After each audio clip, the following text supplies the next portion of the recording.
We are about to resume our work. Please take your seats.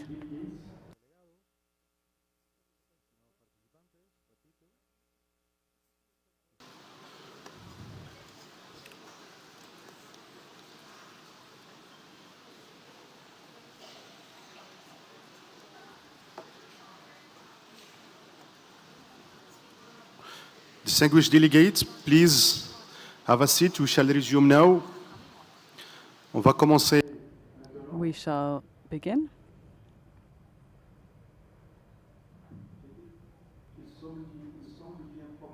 There seems to be an issue with the translation. It seems to be resolved now, says the chair.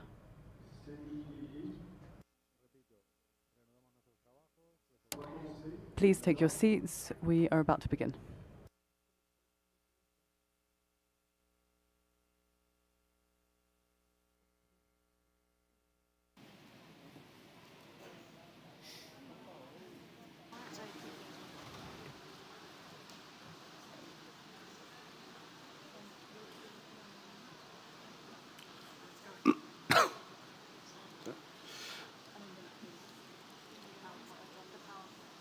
Donc on va commencer. We are going to begin, and I shall give the floor to the Secretariat for some announcements.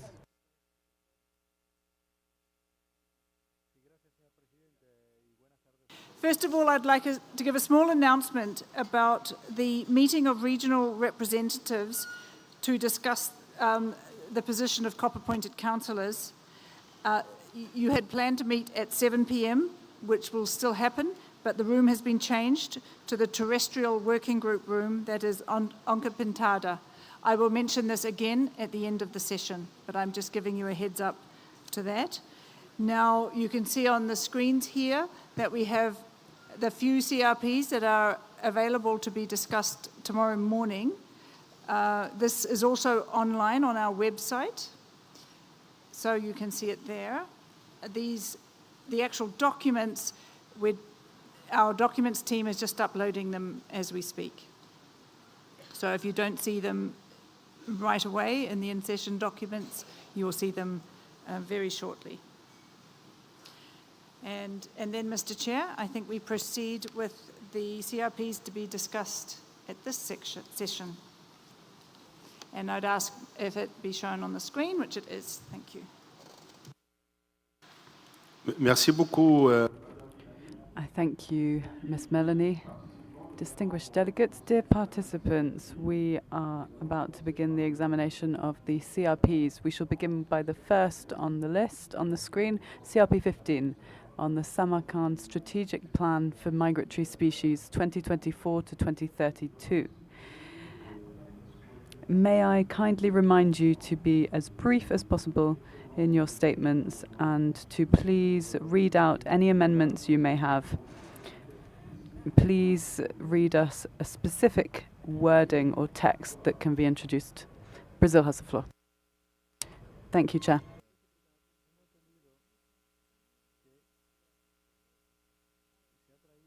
Brackets that are relating to the conversation that is still ongoing on resource mobilization.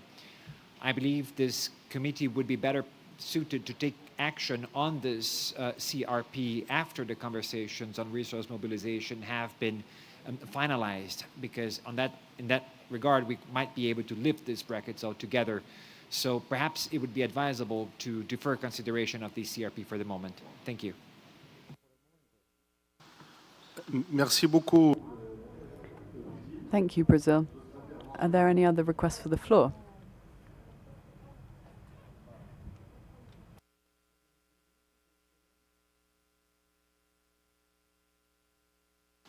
Je vois pas d'autres. I see no further requests. May I take it, therefore, that Brazil's proposal is accepted by the Committee of the Whole? As a result, we shall postpone the discussion on this CRP. Now, moving on to the next CRP, 20.1, on the development of the next report on the state of the world's migratory species. The floor is now open.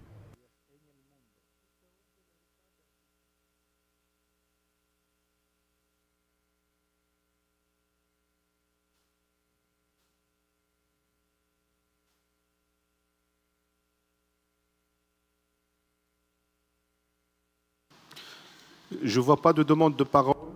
I see no request for the floor. May I take it that the Committee of the Whole recommends the submission of this CRP to the COP as it stands for final adoption? CRP 20.1. I see no objections. It is so decided. The document shall be submitted directly to the COP for final adoption. Moving on to the next CRP, 25.2.1, on marine pollution. The floor is open.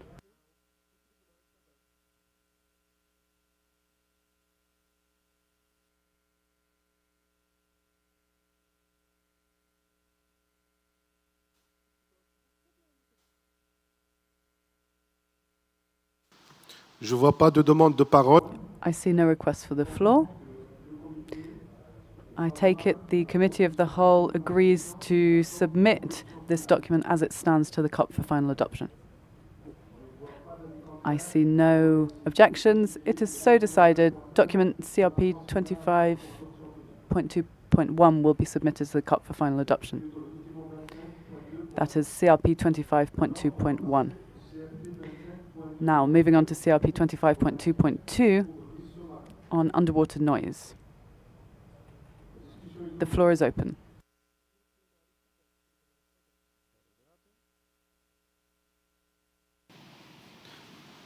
Chili, à vous la parole.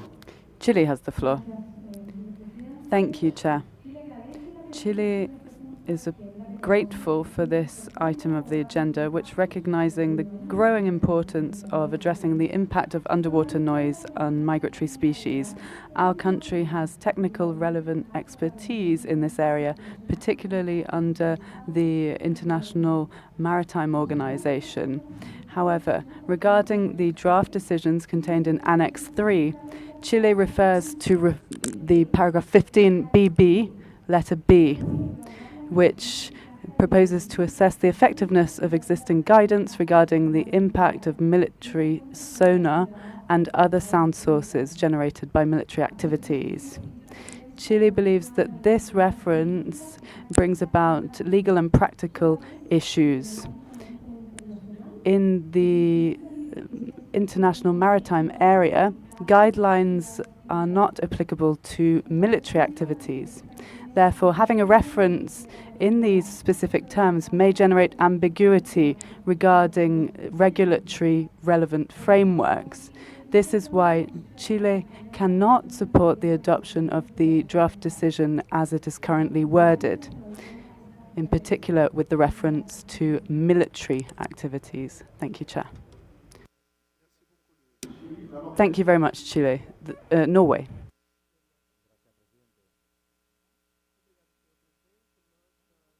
We have some major concerns about the draft decisions, particularly the 15AA.B, which is linked to encouraging research, development, and commercialization of equipment for the detection of underwater targets, targets on the sea surface, or detonation of UXOs. We cannot accept this proposed new para. Both the content and the implications of such a decision is unclear, and there is uncertainty about what this means in practice. So we therefore reiterate our suggestion, which we also proposed in the working group, that the proposal, this specific point, be considered at a later stage, allowing adequate amounts of time for the deliberation at the national level and by the proper authorities. Thank you. Merci beaucoup. I thank Norway. Brazil. Thank you, Chair.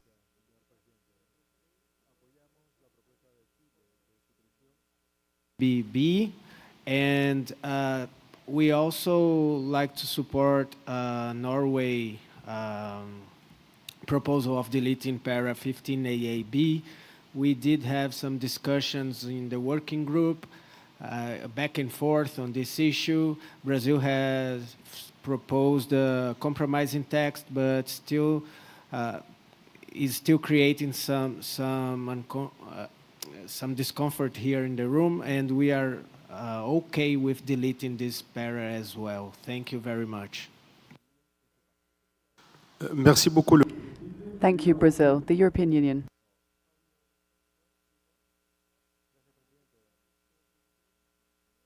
Welcome the increased attention to freshwater ecosystems, recognizing that existing guidance has primarily focused on marine environments and that current regulatory frameworks and guidelines fail to adequately protect CMS-listed freshwater mammals and their prey. Therefore, we very much appreciate the work done by the Secretariat and the Joint Noise Working Group and support the development of specific guidance for freshwater habitats.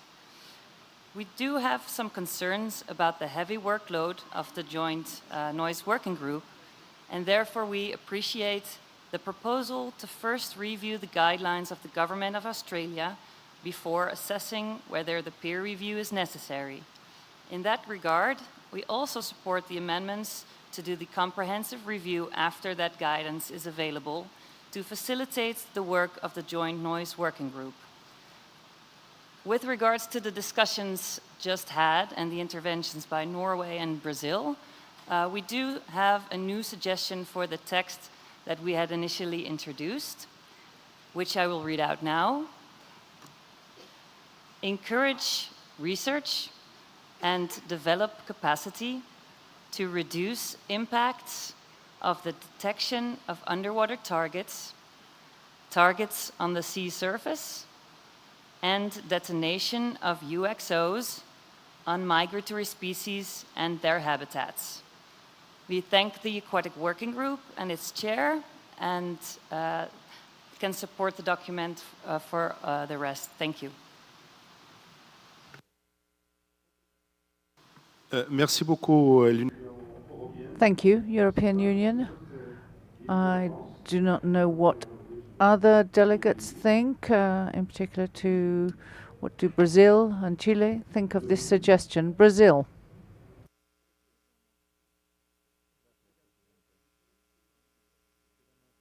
The text proposed by the EU. Thank you. Merci beaucoup, le Brésil. Thank you, Brazil. Secretariat, do you have the text?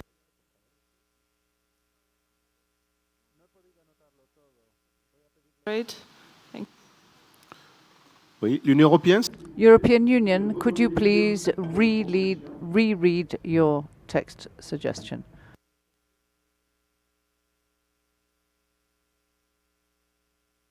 Of course. It would read, encourage research and develop capacity to reduce impacts of the detection of underwater targets, comma, targets on the sea surface, and detonation of UXOs on migratory species and their habitats. Thank you. Merci beaucoup, l'Union européenne. La Norvège. Thank you, European Union. Norway.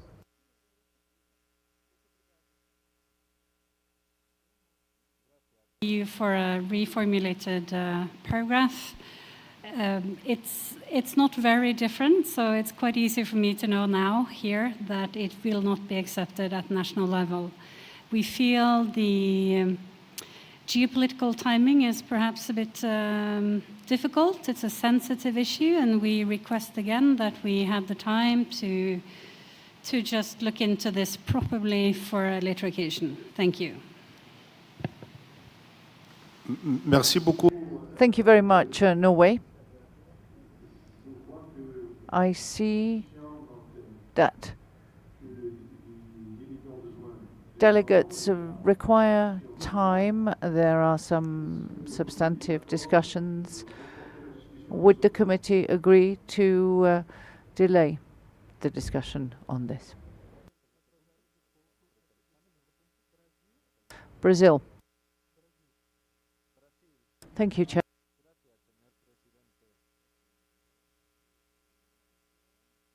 this para. I think it would be the best way forward due to the lack of time that we are into. Thank you. Merci beaucoup. Thank you, Brazil. European Union.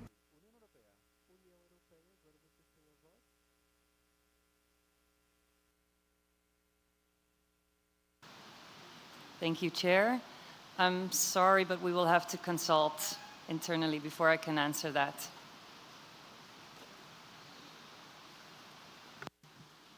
Merci l'Union européenne. Thank you, European Union. I encourage you to demonstrate solidarity and try to find a position that brings everyone closer. So given these discussions, we will postpone this unless the European Union can come back to us whilst we're still discussing the other CRPs, and then we could come back to underwater noise in just a moment. So we'll move on to CRP 25.2.3 on deep sea mining. The floor is open.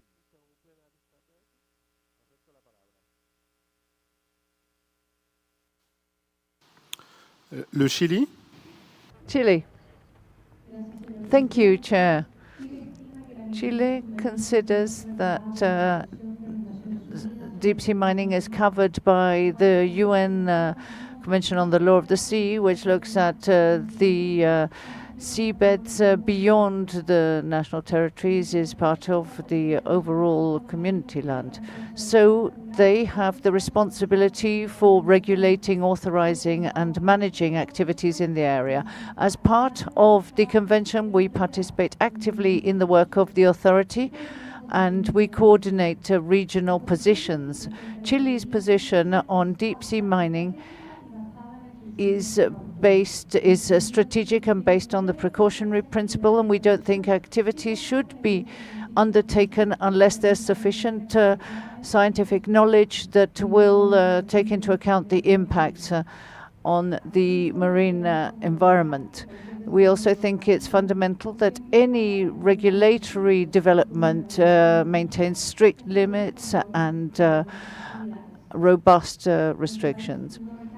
Our country does not reject deep sea mining, but thinks that it should be based on the requirement of having sufficient scientific evidence so that we have a solid base to work on. Thank you. Thank you, Chile. Do you have some text that could be added to the document? So with more information on the proposal, I give you the floor. Thank you, Chair. In fact, what Chile is proposing is that we use the precautionary principle and that we consider the international authorities, such as the International Seabed Authority and UNCLOS, to be used for this. Thank you. Thank you very much. Brazil.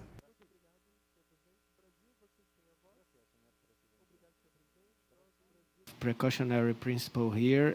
We do stress Chile that in para 15BB, which says parties are urged to implement resolution 14.6. This resolution already states that countries should use the precautionary approach in this issue, and it's well covered in this resolution. So I would ask Chile if Chile could be flexible on this issue. Thank you. Merci beaucoup. Thank you, Brazil. United Kingdom.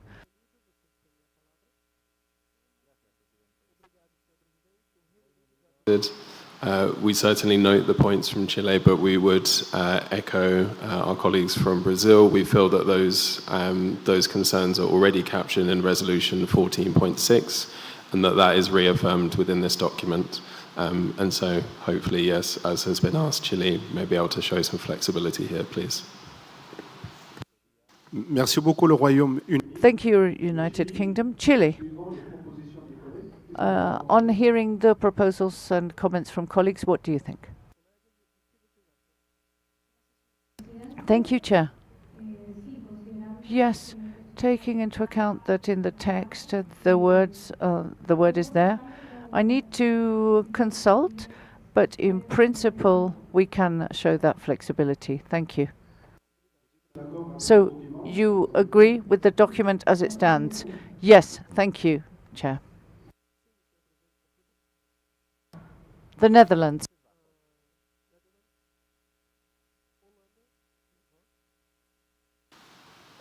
Thank you, Chair. The Netherlands also remains committed to implementing Resolution 14.6. We thank Germany for their pragmatic approach to discussing this document, and we also support the document as it stands. Thank you. Merci beaucoup. Thank you very much, the Netherlands. I see no further request for the floor, and I thank Chile for their flexibility, and I think the committee confirms the recommendation that we submit this document as it stands to the COP for final adoption. I see no objections. It is so decided, and we will now move to the next item, CRP 25.3.1, which is priorities for area-based conservation of marine migratory species. The floor is open.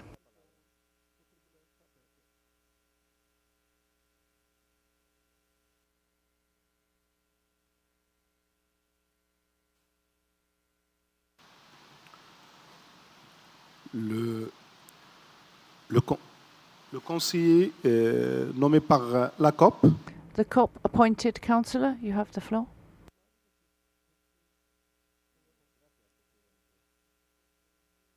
In preamble paragraph 2, the information on the IUCN red list status of marine species requires updating.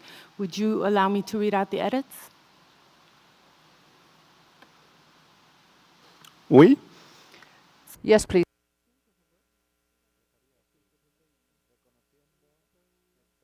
Species of marine turtles are included on CMS Appendices 1 and 2 and CITES Appendix 1, and that 5 of these are globally listed as vulnerable, endangered, or critically endangered on the International Union for Conservation of Nature Red List of Threatened Species, with the remaining 2 categorized as least concern and data deficient.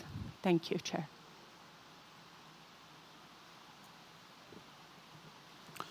Merci beaucoup. Thank you very much, Madam. Any reactions to what we've heard?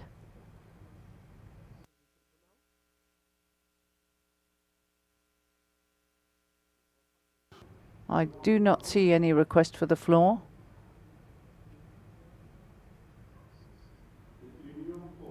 The European Union.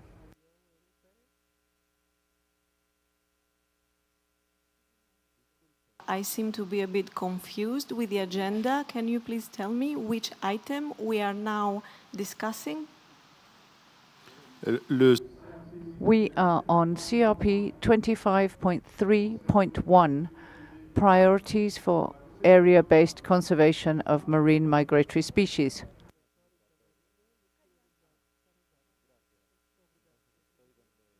Member states haven't had the time to go through the CRP yet, as it's circulated today, and we would need more time to have our position ready. Thank you. Merci beaucoup. Thank you, European Union.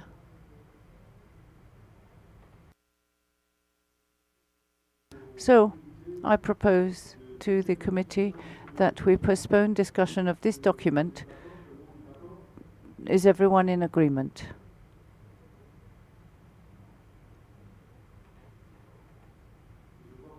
I see no objections, so the discussion will be postponed on this item. We'll now move to the next item, CRP 25.3.2, which is on vessel strikes.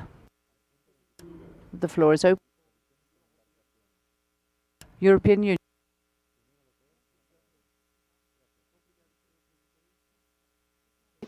As before, we are not ready on this one as well. Thank you very much. This also came out today. Thank you.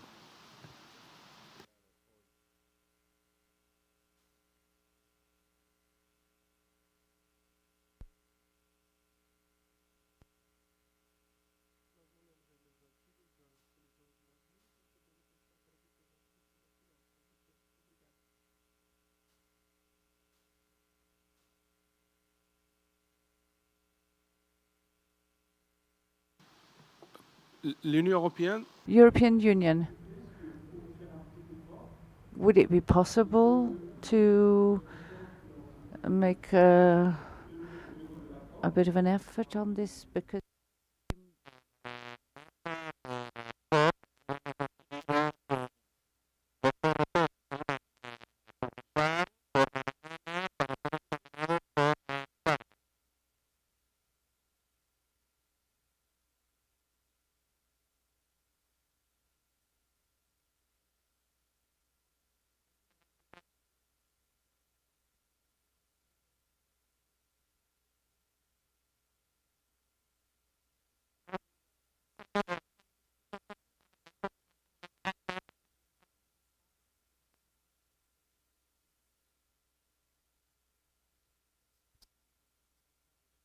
Question. can you hear the English booth now? Can the English booth be heard? The technicians are working on it. So the chair was saying, would the European Union perhaps be able to take a step that would help us to reach some progress? The COP Bureau decided that the CRPs would be released in the morning and discussed in the afternoon. We have followed that procedure. The CRPs were presented this morning, and thank you. We would really appreciate it if you could make an effort, or do you still need more time?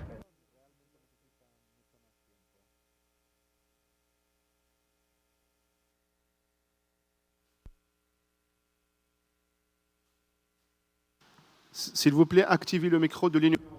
Could we please activate the microphone for the European Union?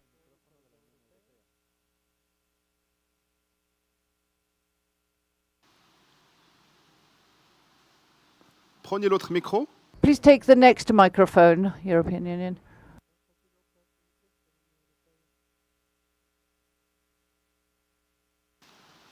Okay, I'm sure you can hear me now.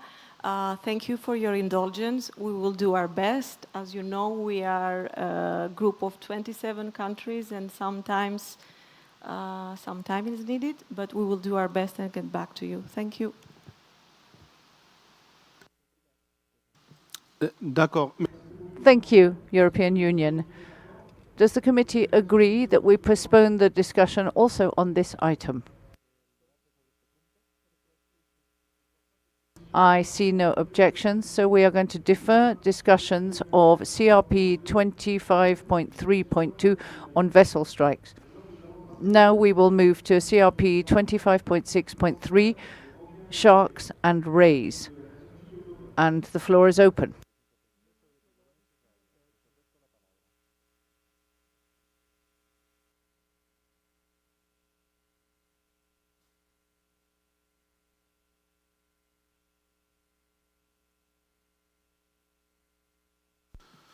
Je vois pas de. I see no request for the floor. May I consider that the committee confirms the recommendation that we transfer this document as it stands to the COP?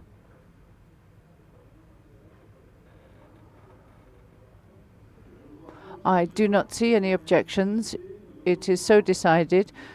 CRP 25.6.3 will be submitted to COP for final adoption. I now call on the meeting to look at CRP 26.3.2, seabirds and marine flyways. The floor is open.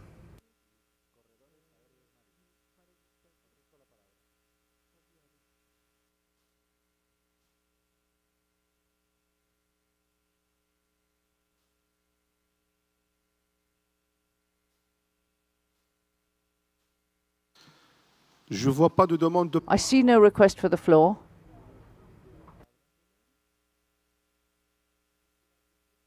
Does that mean that the committee agrees that we send the document to the COP for final adoption?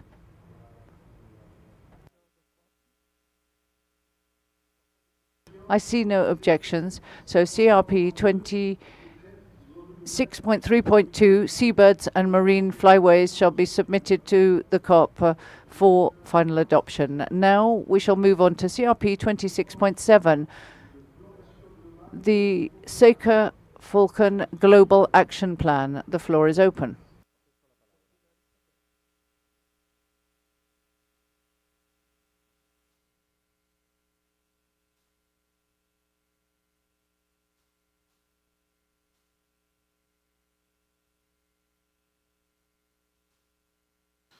Je vois pas de demande. I see no request for the floor. Does that mean that the committee agrees to transfer this document to the COP for final adoption? I see no objections. So it is so decided. So CRP 26.7, Saker Falcon Global Action Plan, will be sent to the COP for final adoption. I now call on you to move on to the next document, CRP. Could we please see the next slide? So it's CRP 28.1, Rev 1, illegal and unsustainable taking of migratory species. The floor is open.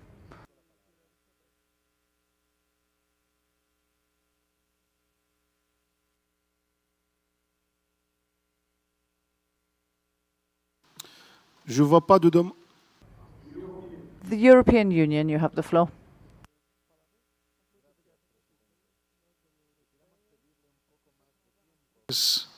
CRP, thank you.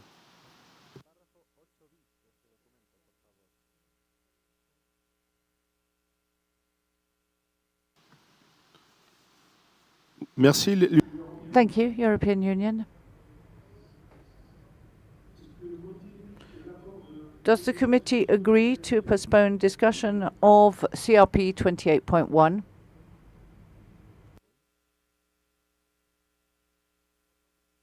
I see no objections.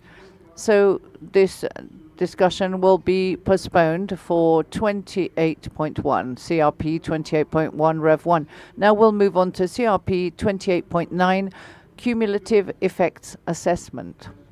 The floor is open.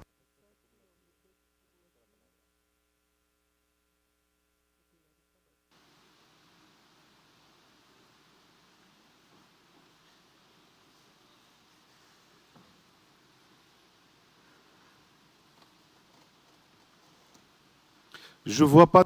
I see no request for the floor. That means that the committee is in agreement to transfer the document 28.9 to COP for final adoption.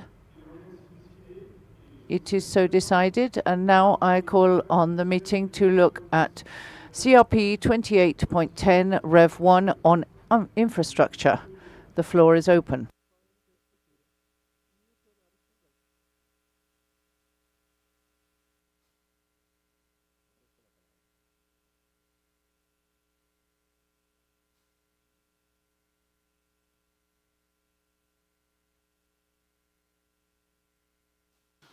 Je vois pas de demande de parole. I see no request for the floor. Brazil, you have the floor.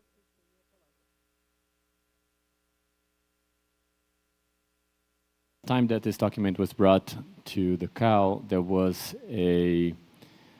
we talked to the European Union and they decided to retrieve the text on the precautionary triggers. So Brazil, since yesterday, has already provided the modification, so we would only have to see now how the text would stand without the mention to precautionary triggers on 15.AA, if I'm not mistaken.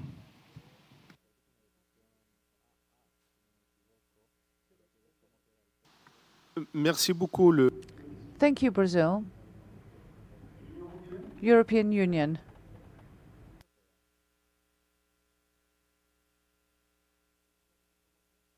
Do you have any comments on what we have just heard from Brazil?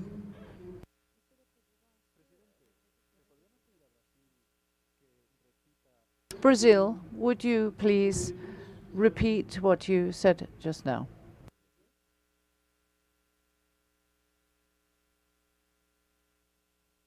No, we're just checking that the text as it stands right now, it's the text that we have agreed informally. So it's okay. Yeah.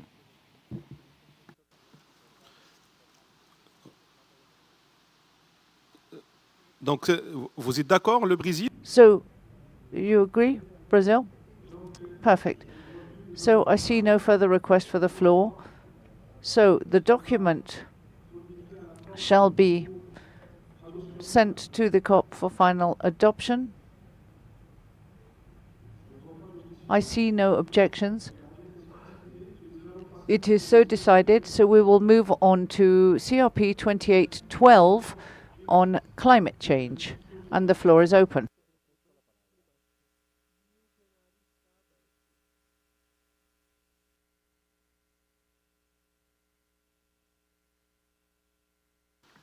L'Union européenne, à vous la parole. European Union, you have the floor.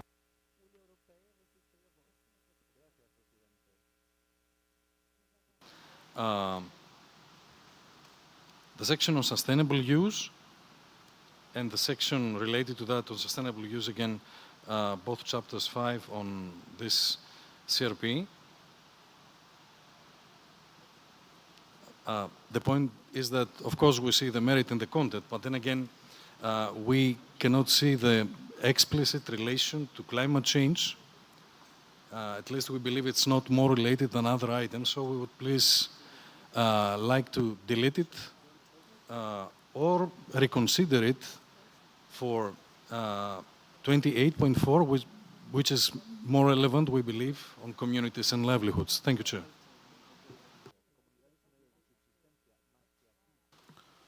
Merci beaucoup.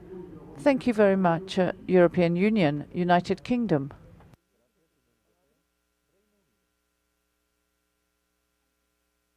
The UK also does not support the text on sustainable use that has been added to sections 4 and 5 of Annex 2 of Resolution 12.21.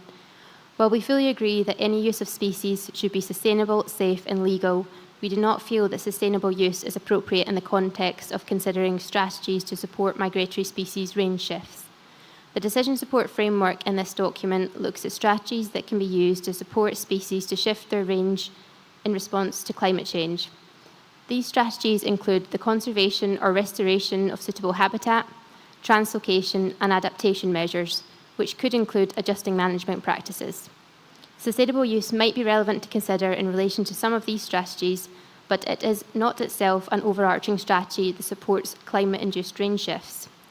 The framework is structured as a decisions tree with distinct outcomes based on responses to climate impact questions. Sustainable use would not function as an additional scenario. When answering the questions in the framework related to climate impact, we do not see a case where this would logically lead to sustainable use as a distinct outcome. Therefore, we would like to request that the text on sustainable use is removed from Annex 2, not because it's not important, but because it's not appropriate in this context. Thank you.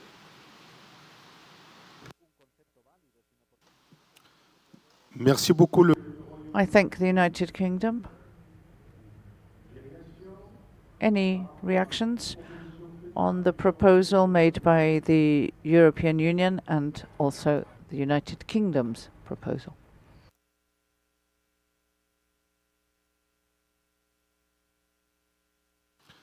Est-ce que les États parties...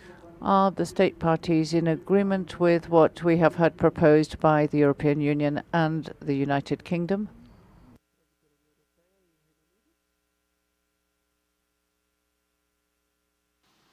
Est-ce qu'il y a une objection par rapport? Any objections to the proposal we have heard?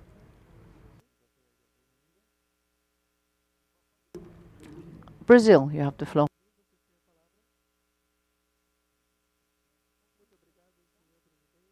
Of this adaptation on the text, we do recognize the importance of the sustainable use for the climate change and migratory species, and we also recognize that there are some measures within adaptation that are considered sustainable use.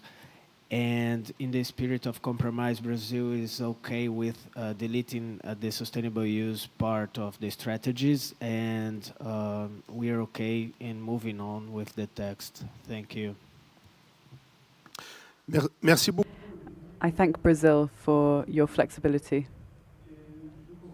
I therefore consider that the Committee of the Whole agrees to introduce the amendments we have just heard from the European Union and the United Kingdom, and to submit the revised document for final adoption to the COP. It is so decided. The document shall incorporate the comments which have been approved by the committee, and the revised CRP shall be submitted to the COP for final adoption. Now, let us move on to CRP 28.13, Rev 1, Conservation Implications of Animal Culture and Social Complexity. The floor is open.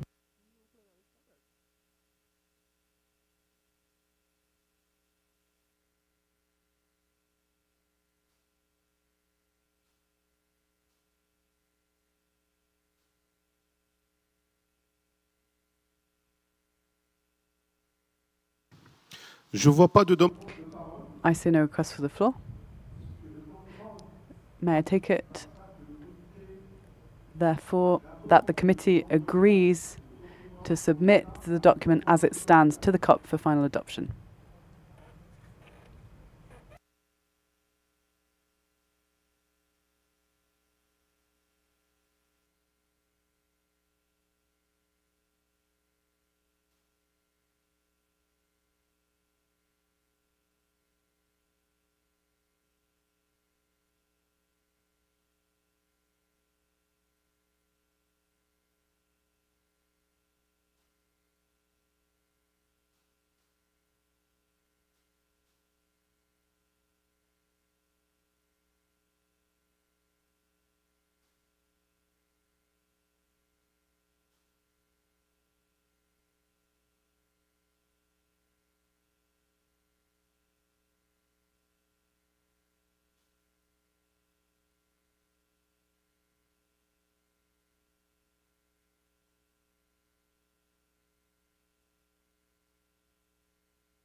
Donc, déjà,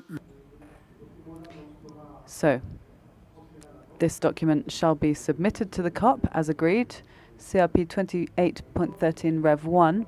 Now, may I ask parties whether they are ready to consider CRP 14.1 and CRP 15, mobilization of resources, and the second on the Samarkand Action Plan for Migratory Species?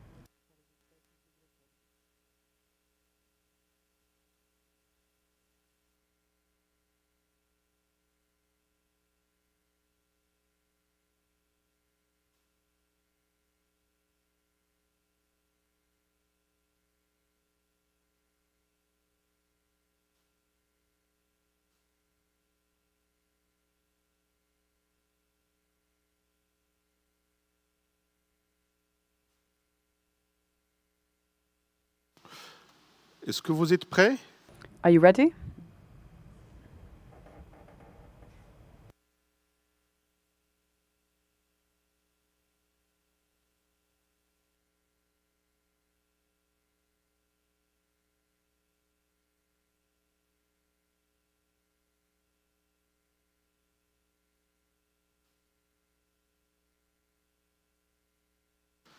L'Union européenne, The European Union.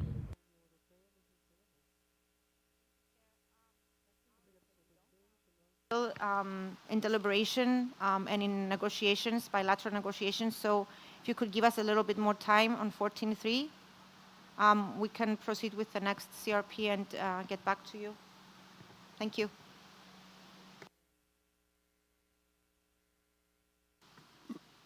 merci beaucoup l'Union.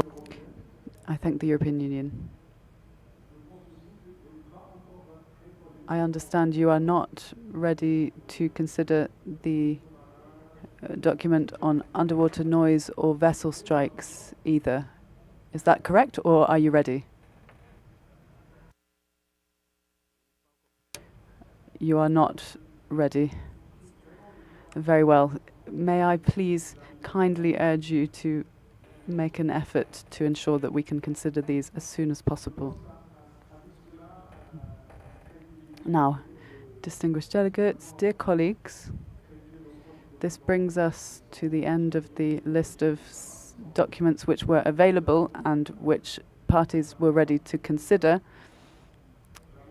So we will move back to our agenda with the proposals for inclusions on the appendices of the convention. This morning, before we closed the morning session, we were on item 30.2.15, says the chair, on the inclusion of the great hammerhead shark proposed by Ecuador. There appears to be an issue with the translation, says the chair. As I was saying, says the chair, before this morning's session was closed, we were considering item 30.2.15 on the proposal for the inclusion of the great hammerhead shark, which was submitted by Ecuador. Peru.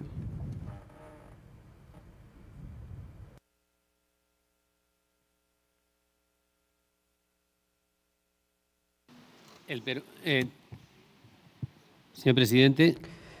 Yes, Chair. Peru will work in a constructive spirit and will support the convention, and therefore we do not wish to break the consensus heard in several statements. However, we wish to have our comments on record and what we said in our statements. We will be sending texts so that these can be kept on record for this item and for the previous one. And this would mean that we would not need to put these to a vote.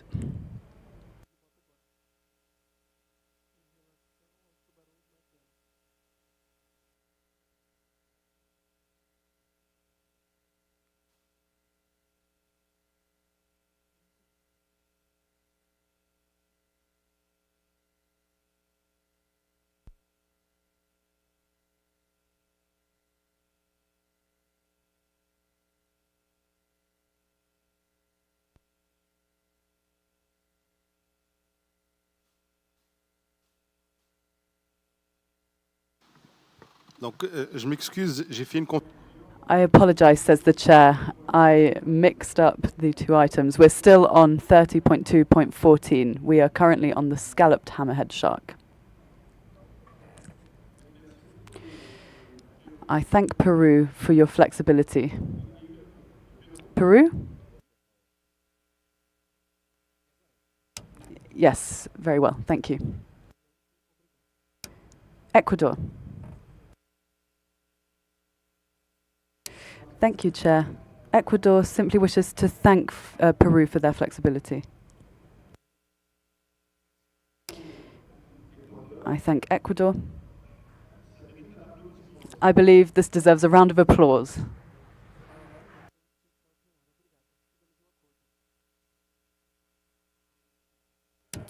And I hope that we can keep up this same spirit for the following proposals. So this document shall be sent to the COP for adoption, and the text which was read out by Peru has been taken due note of. Thank you very much, Peru.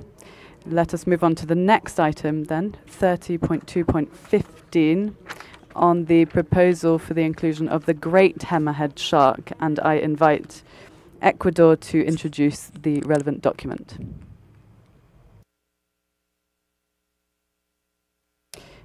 Thank you very much, Chair. I am honoured to present, on behalf of the Government of Ecuador, the proposal to include the great hammerhead shark on Appendix 1 of the CMS. This is a key apex predator, the loss of which is destabilizing marine trophic networks, and today its survival is hanging on a thread. It is globally assessed as critically endangered, and the species population has declined by 60 to 99% in major ocean basins. It is estimated that it has declined globally by over 80% over the past 3 generations. This tragic situation is driven by overfishing, whether targeted fishing or bycatch, as well as the high value of its fins. This pressure is fatally compounded by its biological fragility. It is a slow-growing species with late maturity, and critically, the fact that females only breed every 2 years. Moreover, the species suffer from high rates of mortality on board and post-release when caught in fishing gear. The great hammerhead shark is a tireless traveller. It has been known to migrate over 3,000 kilometres, crossing the high seas and multiple borders. This in itself is proof that no state alone can ensure the species' recovery. Despite being included in Appendix 2 of CITES and CMS, high volumes of unsustainable and illegal trade are still recorded. We are aware that in some regions there is evidence of population stabilization thanks to strict management measures. However, let there be no misunderstanding. These isolated cases cannot be extrapolated to others, and we cannot let it mask the fact that the species is headed towards global extinction. Current mechanisms have collectively failed to address continued pressure the species faces due to fishing and loss of coastal habitat. Distinguished representatives, including this species on Appendix 1, will send a unified and urgent message that we must coordinate transboundary actions and safeguard its critical habitats. The great hammerhead shark's decline is documented and fast-paced, but it is still reversible if we act now. We urge all parties to support this proposal to avoid this giant disappearing from our oceans. Thank you, Chair.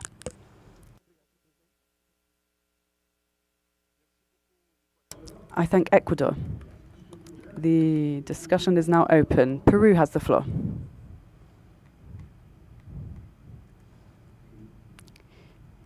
Yes. Chair, distinguished delegates. Peru is grateful for the presentation of document 30.2.15, which proposes to include Sphere Mocaran on Appendix 1 of the Convention. We share the concerns for the state of conservation of the species, and we reiterate our commitment to the principles of the Convention. And the reason why we oppose this is that we wish to understand whether these measures will actually achieve the results we aim for. Looking at biological, fisheries and socio-ecological criteria, we cannot support this proposal as it stands. We have a progressive fisheries model which is based on scientific research and which brings together sustainable use and responsible management as well as conservation. Including the species on Appendix 1 will go beyond the reach of the current measures, and it may have a negative impact on fisheries communities. We still do not have estimates for global populations. Adopting a transboundary approach without scientific basis goes against the proportionality principle as well as the precautionary principle. We need to adopt an approach based on science. In addition, we see that there is a recovery since 2005, which shows that when the Appendix 2 measures are well implemented, they can be effective. The issue is not the listing, but rather the incoordinated application thereof. It is covered under CITES as well as RFMOs, which offer broader mechanisms to address this effectively. We believe that a proposal of this scope would require prior discussions among range states in order to ensure full and effective participation of all relevant stakeholders. Chair, we reiterate our commitment to the conservation of Sphena mocaran and the sustainable use of fisheries resources in Peru. We promote progressive measures based on evidence which will protect species without jeopardizing the livelihoods of our communities and people who depend on these resources. This is why we cannot support this proposal, and we reiterate our call to keep this Sphena mocaran on Appendix 2 as the most equitable form of measures for its conservation. Thank you. Thank you very much. Panama. Thank you, Chair. Panama firmly supports this proposal for inclusion, and we also wish to appeal to parties to remain consistent in talking about conservation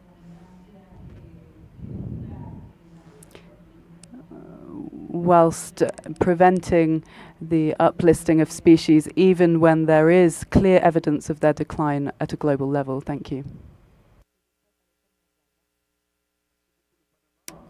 Thank you, Panama. The European Union.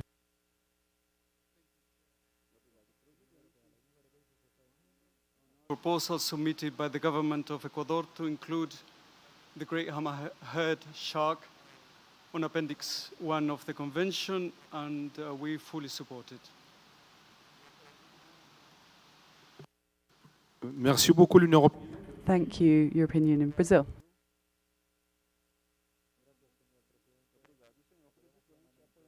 As well. Thank you. Merci beaucoup, le Brésil. Thank you, Brazil. The Dominican Republic.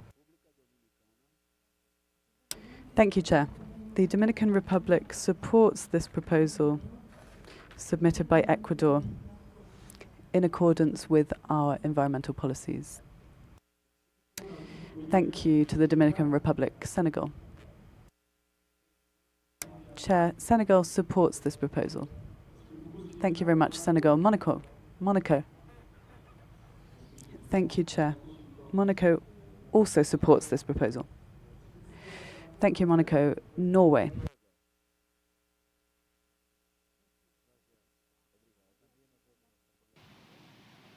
Merci beaucoup, la Norvège. I thank Norway. Kenya.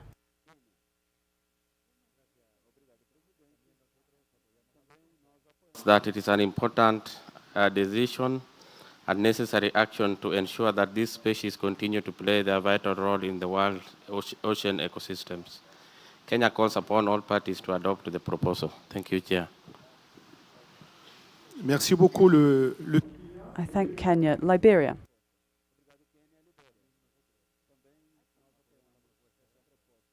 Merci beaucoup. Thank you, Liberia. Now, Samoa.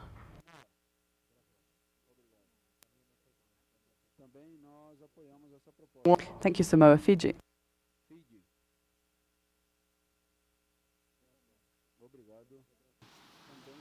Merci beaucoup. Thank you, Fiji. Bangladesh.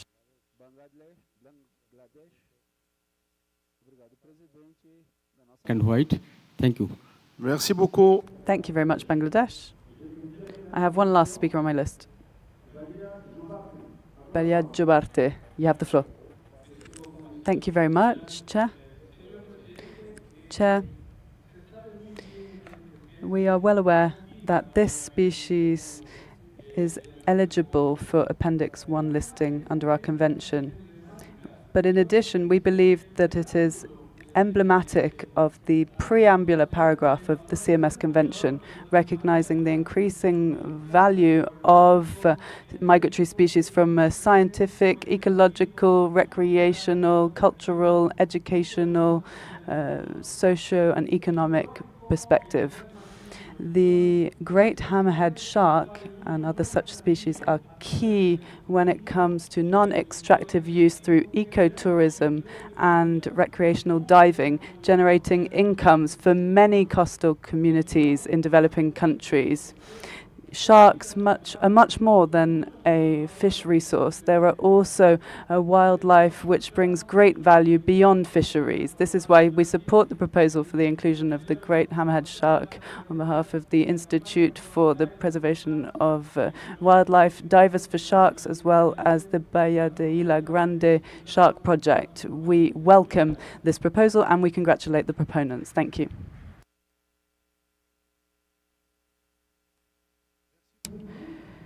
Thank you very much. Now, coming back to Peru, having listened to the room and having seen the overall tendency, do you have a proposal to make to us? Thank you very much, Chair. We just wish to note that our position is based on a holistic approach, based on scientific evidence, with biological criteria, as well as fisheries-based data, and in particular, social aspects. And this is why we expressed our earlier position. However, whilst maintaining our constructive position and our support for the convention, we do not wish to break the consensus. However, we do wish to request that, just as for the previous proposal for 30.2.14 and 13, we have our statements on record for this item and the previous ones. We shall be sending the text in writing. Thank you. Thank you very much, Peru, for your flexibility. I believe that the same applies to your position on the previous item. You will not break consensus, but your position will be recorded in the minutes of the meeting.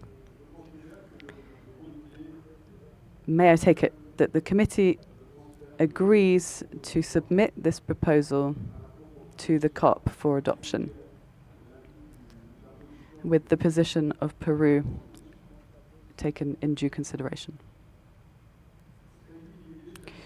Distinguished delegates, dear participants, let us now move on to item 30.2.16, proposal for the inclusion of the angular angel shark on Appendix 2 of the Convention, as proposed by Brazil. I invite Brazil to introduce this document. Chair, thank you very much. I have the honor of taking the floor on behalf of Argentina, Uruguay, and Brazil, my country. Our three countries, which are the range states of the angular angel shark, Squatina guggenheim, and we are joined in our efforts to protect this species, which is classified as endangered by the IUCN, with severe population declines over the past few decades. In this regard, we agree that it is necessary to strengthen scientific knowledge on its dynamic status in the southwestern Atlantic, as well as using this for a basis for its conservation.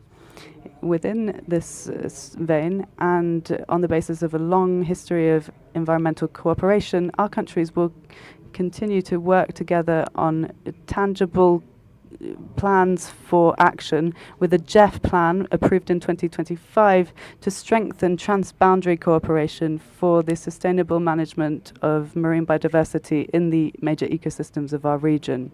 This initiative will enable the generation of knowledge, the strengthening of capacities, as well as the consolidation of joint management measures with the aim of conserving marine species across our waters. Likewise, we will continue to work in a coordinated manner under CMS in order to present tangible progress on this matter in the next meeting of the Convention.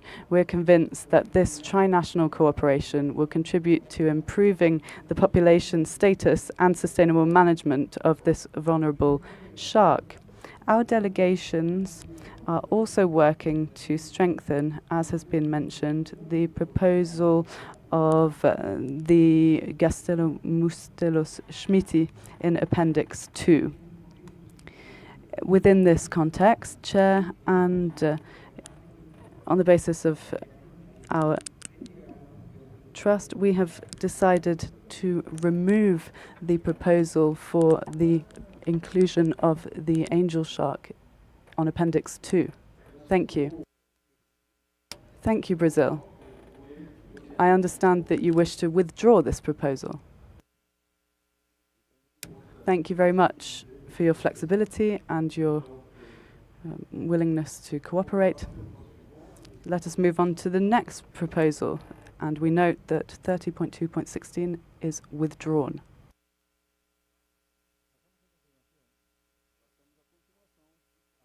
Now moving on to item 30.2.17, the proposal for the inclusion of the spotted sorobim on Appendix 2 of the Convention, submitted by Brazil. I invite Brazil to introduce this document. You have the floor.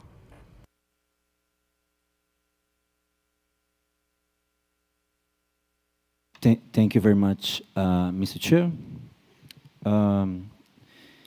The pintado, also known as the spotted surubim, is a migratory freshwater species found in the San Francisco, Paraná, Paraguay, and Uruguay river basins. It has experienced significant population declines, partially due to challenges outlined in our proposal. Population declines are estimated to exceed 30% in the San Francisco Basin and 50% in the Paraná and Uruguay basins over recent decades. This species is classified as vulnerable in Brazil and near threatened by the IUCN, reflecting declined population across several South American river basins. Its migratory behavior involves movements up to 400 kilometers, relying on free-flowing and connected rivers, further highlighting its vulnerability to river fragmentation. Brazil has already implemented protective measures, including the Pintado Recovery Plan from 2022, closed fishing seasons, and its inclusion in 2 national action plans for threatened species, the San Francisco River Basins and the Upper Paraná River National Action Plan. The overreaching goal of these plans is to support the recovery of Pintado subpopulation through sustainable management and fisheries monitoring, taking into account the different conservation status of the species across the San Francisco, Paraguay, Paraná, and Uruguay river basins. However, isolated conservation measures in Brazil will not be sufficient to ensure the species survival, making international cooperation essential. The inclusion of the Pintado in Appendix 2 of CMS aims precisely to strengthen such cooperation, promoting coordinated fisheries management and the conservation of migratory routes. This measure can also facilitate access to international funding, enhance the exchange of scientific data, and support the alignment of conservation policy among range states. Furthermore, it will increase the species' global visibility and recognition of its ecological and socioeconomic importance. Thank you very much.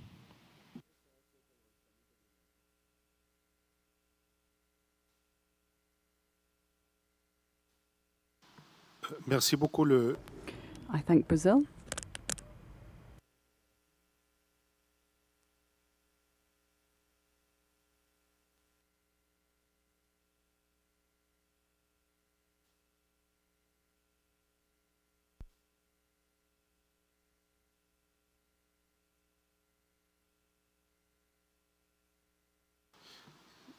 L'Équateur. Ecuador, you have the floor. Ecuador thanks Brazil for the proposal and we firmly support it. Thank you, Ecuador. The European Union.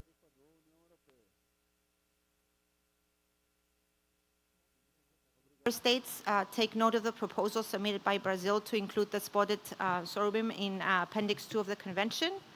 We note the document and pressures affecting the species, in particular habitat fragmentation caused by dams, altered hydrological regimes, and habitat degradation. In this context, we consider that listing the species in Appendix 2 would provide an appropriate framework to strengthen international cooperation among range states and support coordinated efforts to conserve migratory routes and river connectivity.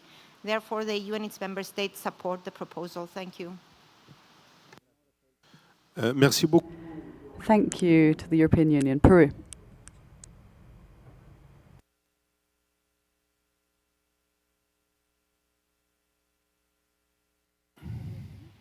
Perú se suma a la Peru also supports this proposal. Thank you, Peru. Paraguay.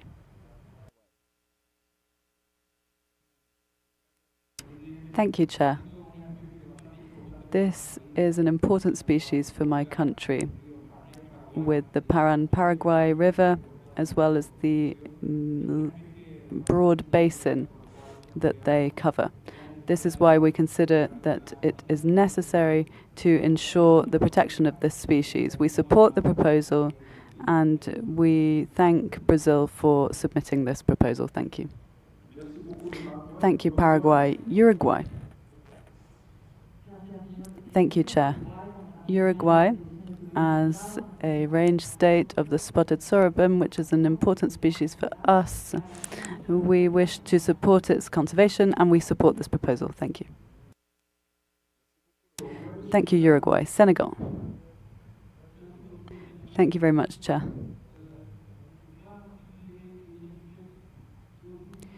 A freshwater species being included in the appendices is unusual. Usually we have marine species. And yet we know that these species are very much threatened by infrastructure and fragmentation of their habitat. So it is important for us to support this proposal, which we believe is very relevant, to support the inclusion on Appendix 2 of the Convention. Thank you, Senegal. Panama. Thank you, Chair. Panama supports the proposal. Thank you, Panama. My last speaker on the list, Wildlife Conservation Society.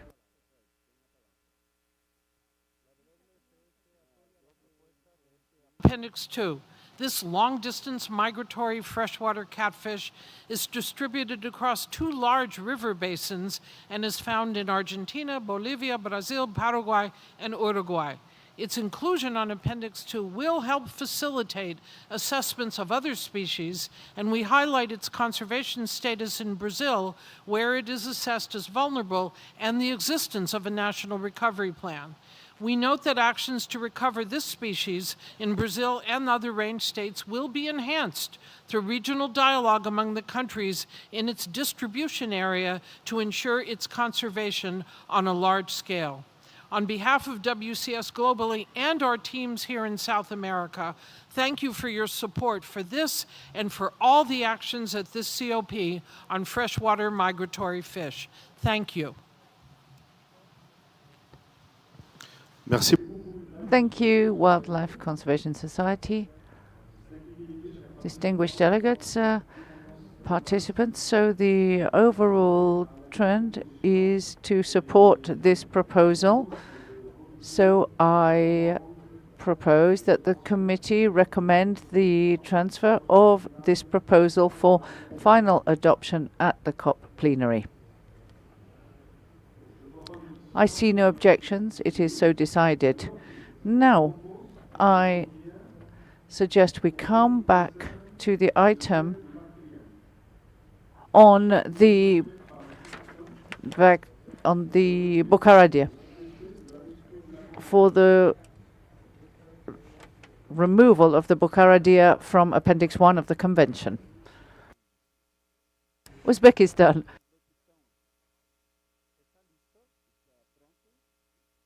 Are you ready to take the floor? You have the floor, Uzbekistan.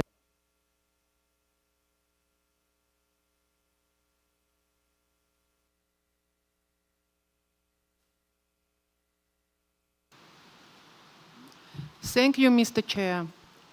We would like to thank parties for the constructive discussions and valuable feedback received over the past days, including today.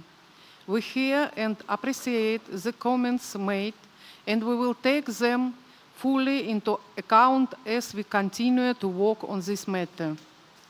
In this regard, we are pleased to inform the meeting that a multi-stakeholder workshop on connectivity in the Lao Amudarya Biosphere Reserve is being planned for the end of September this year, with financial support from the German Federal Agency for Nature Conservation and technical support from the CMS Secretariat.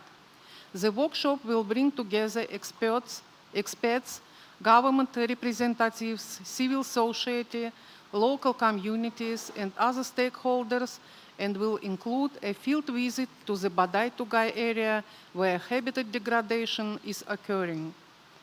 Having considered all feedback, Uzbekistan withdraws its proposal to remove Bukhara deer from Appendix 1 and invites all interested experts to visit Uzbekistan and to contribute to developing approach to the current situation. Thank you, Mr. Chair. Merci beaucoup. Thank you very much, Uzbekistan, for your flexibility, and that also deserves a round of applause.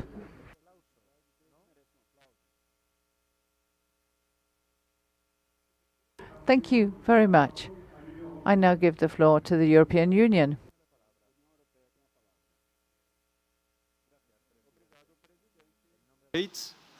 I would like to express our sincere gratitude to Uzbekistan for their constructive approach during our bilateral talks as regards the proposal. The EU looks forward to working with Uzbekistan in the future on this important species. Thank you. Merci beaucoup. Thank you, European Union. The proposal is withdrawn. I now invite the meeting to continue with our agenda, and we will now start with item 22, national reports. I call on Ms. Dagmar from the Secretariat to present the document 22. You have the floor, ma'am.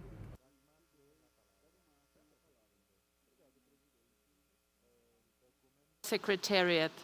This document contains 4 annexes. Annex 1 contains a draft decision directed to the Standing Committee. Annex 2 contains the analysis of CMS national reports to COP15, which was commissioned by the CMS Secretariat from UNEP CMC, thanks to the voluntary contributions of the government of Switzerland.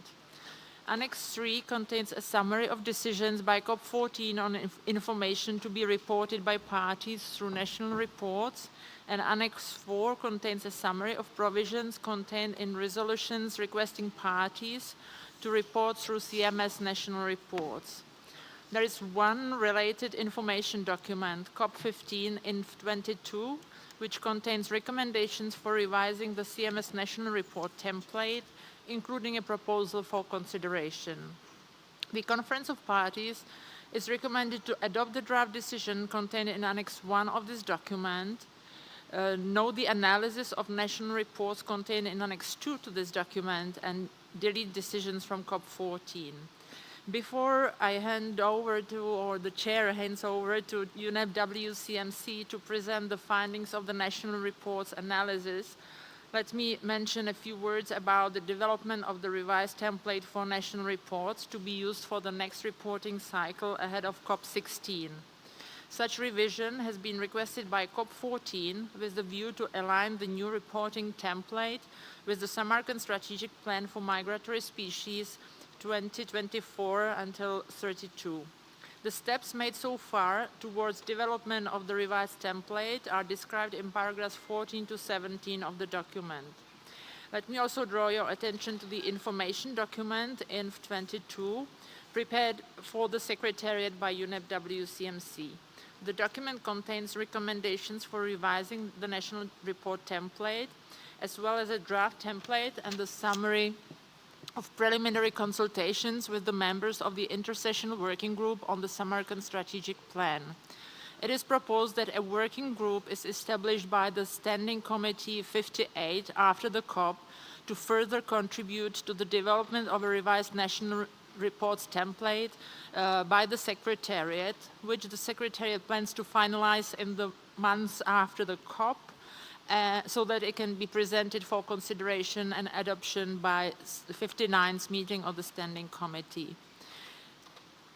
Now I suggest, Chair, that you give the floor to UNEP WCMC to present the findings of the national reports analysis. Thank you very much.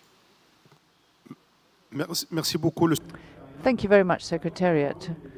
The floor, I'm giving the floor to UNEP WCMC now.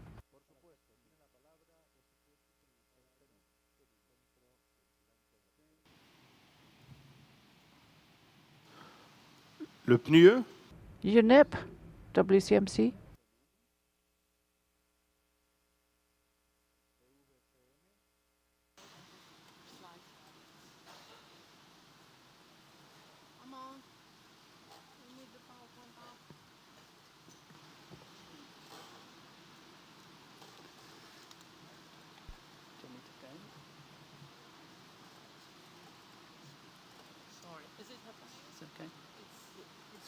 Here. Switch on the mic.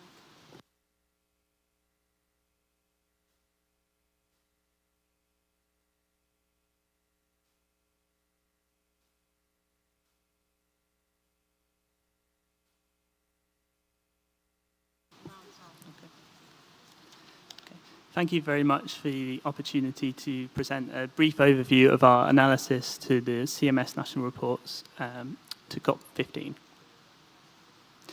So the aim of the analysis was to provide insights on the progress CMS parties have made towards implementing the provisions of the convention between COP14 and COP15. The analysis was based on national reports submitted by 59 parties, representing 44% of all CMS parties. This brief presentation will focus on highlighting broad themes that emerge from the national reports, including key successes and challenges.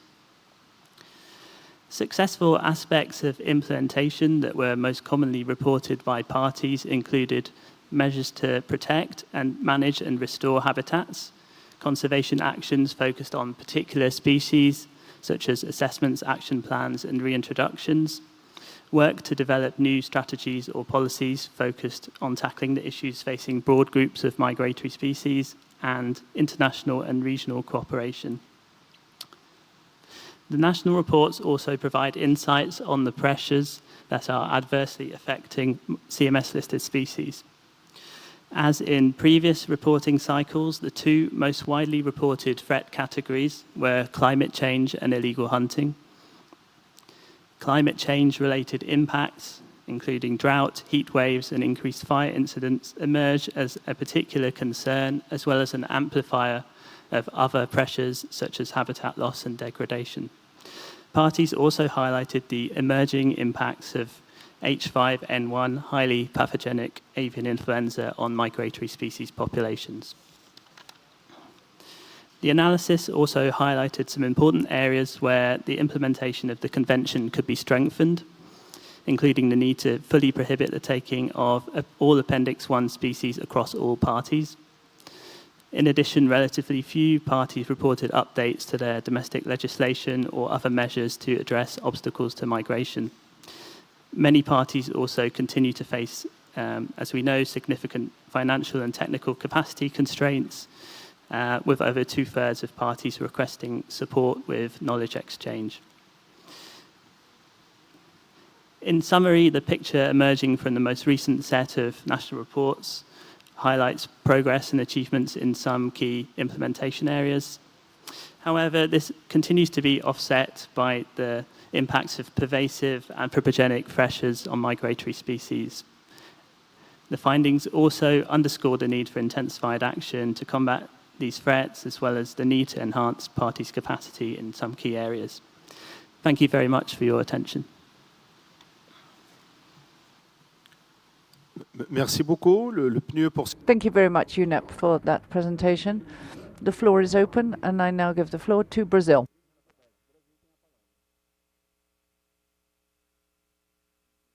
Very much, Mr. Chair. We thank, of course, the Secretary for the presentation. Brazil is fully committed to the reporting exercise and the value it has not only for the conservation of the species, but also for the contribution for Brazilian domestic national policies.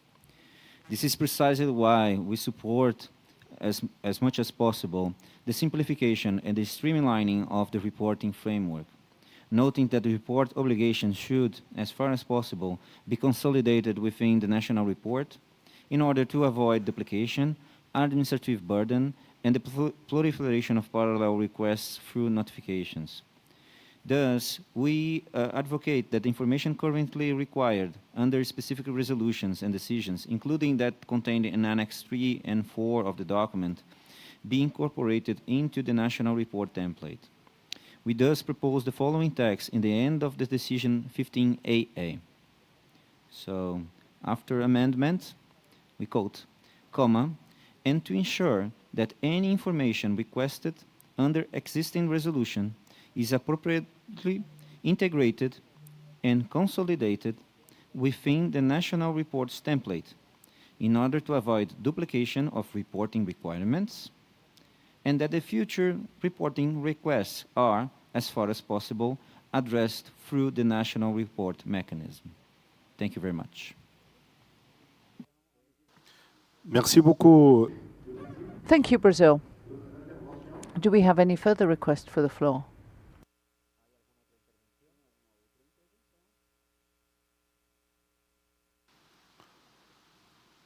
Je vois pas de... I see no request for the floor. Any reactions to what we have heard from Brazil?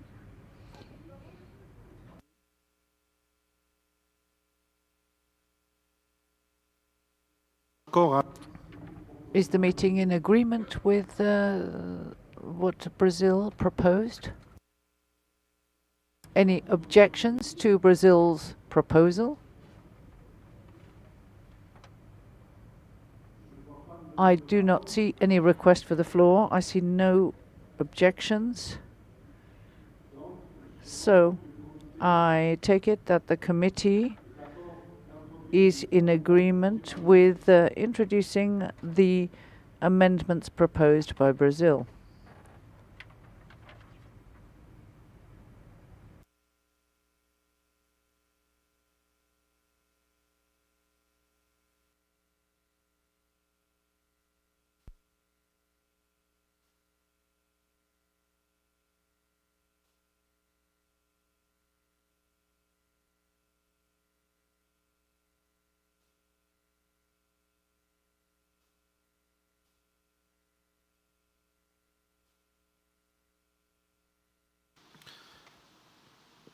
S'il vous plaît, le Brésil. Brazil, could you please reread the proposed amendments?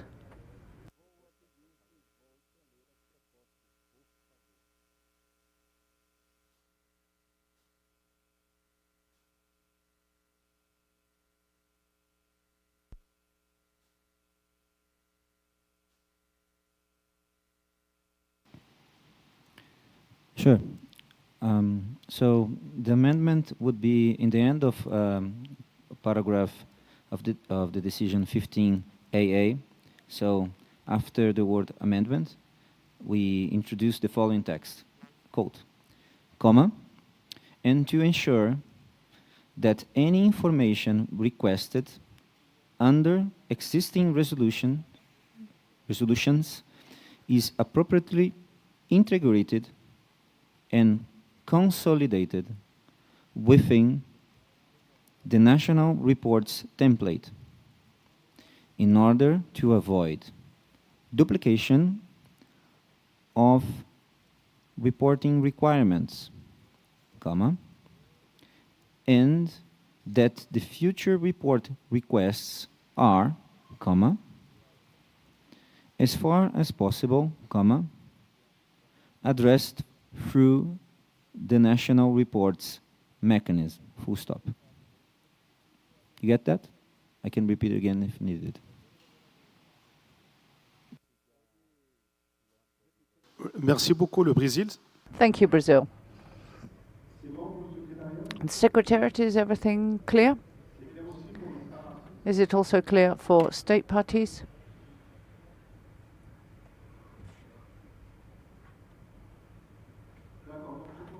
Very well. So, European Union, you have the floor.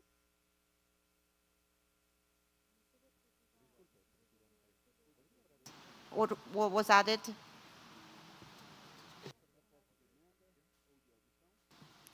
S'il vous plaît, le Brésil. Brazil, please.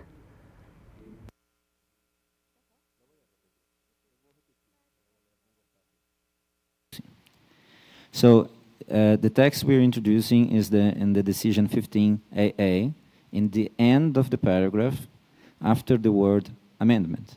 So I will quote what we are introducing. So, quote, comma, and to ensure that any information requested under existing resolutions is appropriately integrated and consolidated within the national reports templates, comma, in order to avoid duplication of reporting requirements, comma, and that future reporting requests are, comma, as far as possible, comma, addressed through the national reports mechanism, full stop.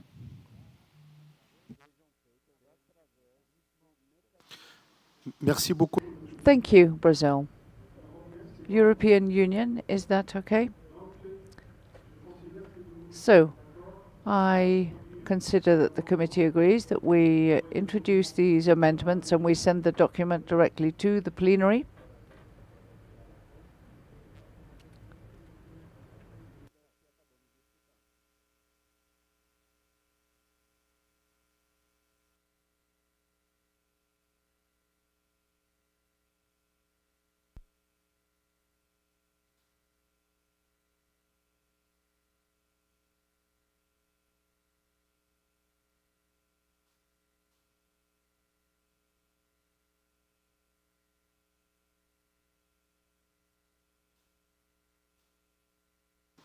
D'accord. Donc, So, in terms of a quality process, the Secretariat will draw up a CRP with the amendments that have been proposed by Brazil.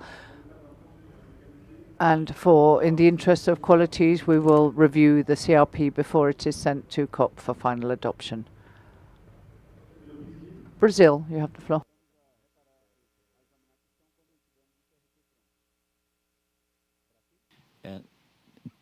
Thank you very much, Mr. Chair. Even though we are not completely against this proposal, we also didn't see any reactions in the plenary against our proposal. So we don't see any reason why not to send it directly to the COP, since we haven't heard any opposition to our proposal. Thank you very much. merci beaucoup, le Brésil. Thank you, Brazil. So, if the committee is in agreement, we will submit the document as amended directly to the COP. I have not seen any objections, so we will send the revised document to the COP. It is so decided. Thank you very much. Now we will move to the next item on our agenda, which is on concerted actions. We will start with 31.2, progress in the implementation of concerted actions, and I would ask Ms. Dagmar from the Secretariat to please introduce the document. You have the floor.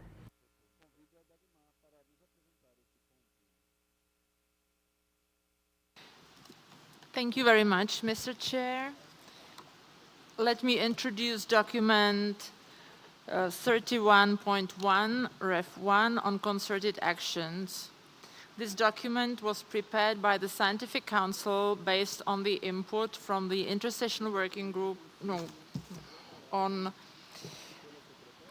sorry, I am reading a wrong text. Yeah, this document was prepared by the Secretariat. Document 31.2, Sorry, I was on the wrong page.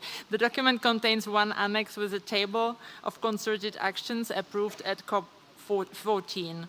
This document has been endorsed by the Sessional Committee of the Scientific Council at its 8th meeting without any comments or revisions. The Conference of Parties is recommended to first review progress in the implementation of concerted actions as reported in documents UNEP CMS COP15, document 31.2.1 until document 31.2.11, taking into consideration any recommendations by the Scientific Council. Secondly, the COP is recommended to know that the following concerted actions are to be considered completed. Concerted Action 14.3 for the Pallas cat, Concerted Action 13.9 for the common guitarfish and the bottlenose wedgefish, and Concerted Action 12.4 for the humpback whales of the Arabian Sea. And also, the COP is recommended to note that the following concerted action is to be considered closed, and it is Concerted Action 12.8 for the great bustard in Asia. Thank you very much. Merci beaucoup. Thank you very much, Ms. Dagmar. The floor is open.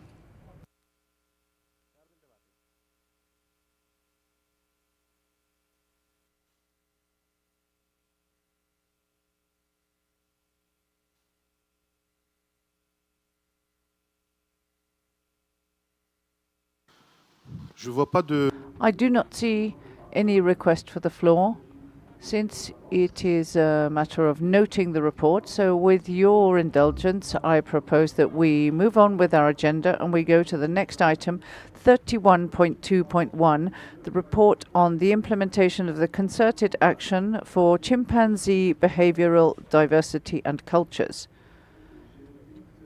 And I call on the working group on chimpanzee culture to introduce the document.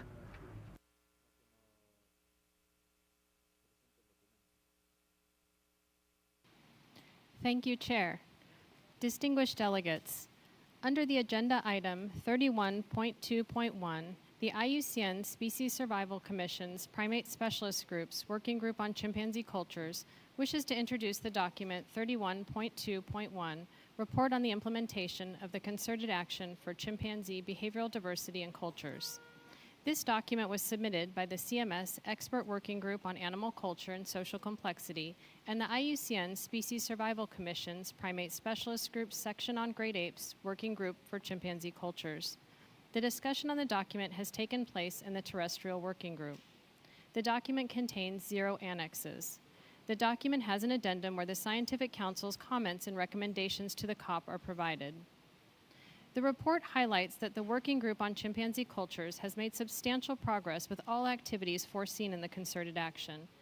In the initial discussions about implementation of a concerted action on chimpanzee cultures, the CMS Expert Working Group on Culture and Social Complexity determined that many of the aims of the concerted action were shared with this IUCN section on great apes that acts as a major vehicle for the coordination of ape conservation across all ape range countries.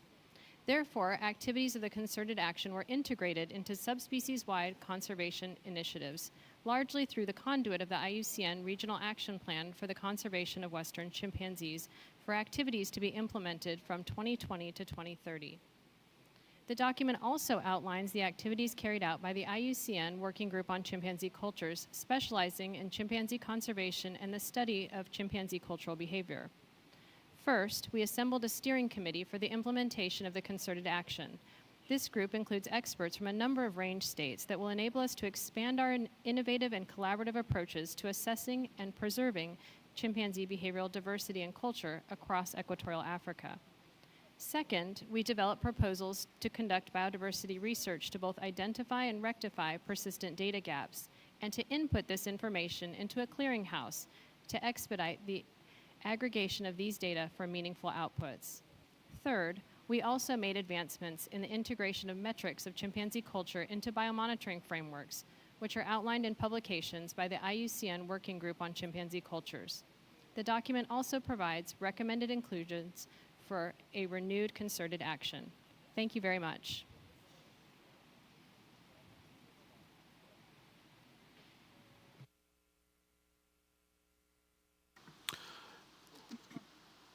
Merci. I thank you. This is a report to be noted. So we will take no more than 2 interventions per report so that we can progress rapidly. Are there any requests for the floor? I see no request for the floor, so the report is noted, and we move to the next item, 31.2.2, report on the implementation of the concerted action for the straw-colored fruit bat. I invite the Max Planck Institute of Animal Behavior and Bat Conservation International to introduce the document. You have the floor.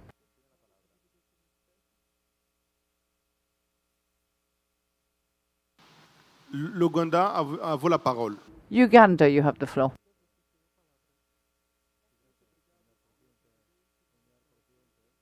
That 1.3.2, the proposal for concerted action for the straw-colored fruit bat that was prepared by the governments of Cameroon, Ghana, Kenya, Rwanda, Uganda, Max Planck Institute of Animal Behavior, Germany, Rwanda, Wildlife Conservation Association, the Ngodere University, and the Bat Conservation International USA joins the presentation.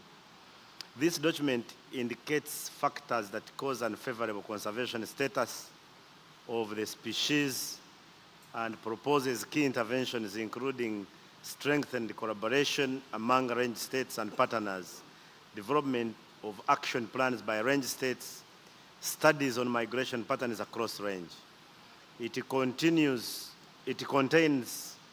one annex which highlights ecological significance and conservation status of the species, which resonates well with the need for concerted action.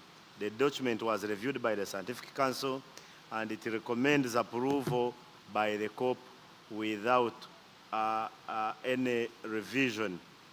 Chair, the Conference of Parties is therefore requested to adopt the extension of the concerted action as recommended by the 8th Scientific Council to facilitate implementation of targeted initiatives aimed at improving the conservation status of the species.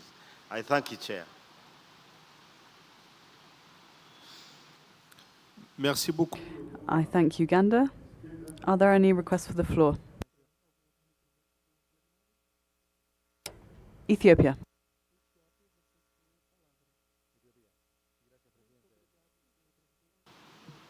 As straw-colored fruit bat is the most widely distributed species across Africa, including Ethiopia.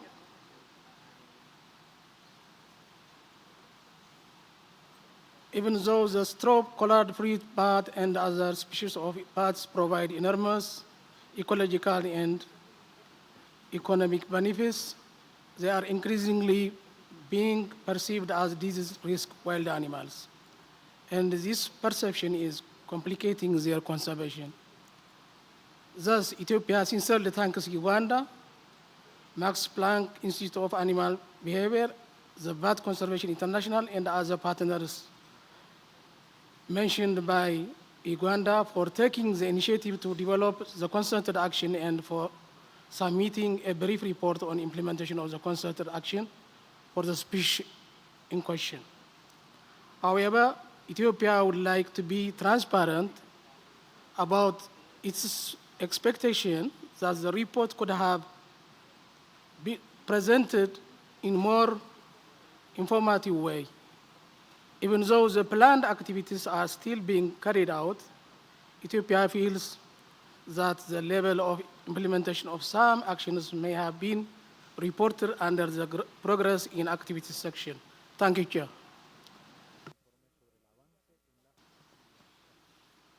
Merci beaucoup. Thank you, Ethiopia.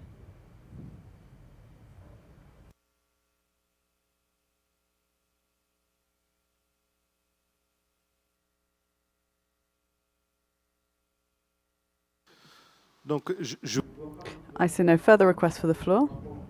The report is therefore noted, and we shall move on to the following item, 31.2.3, report on the implementation of the concerted action for the Palace's cat. I invite the proponents to present the document, PICA or IUCN SSC.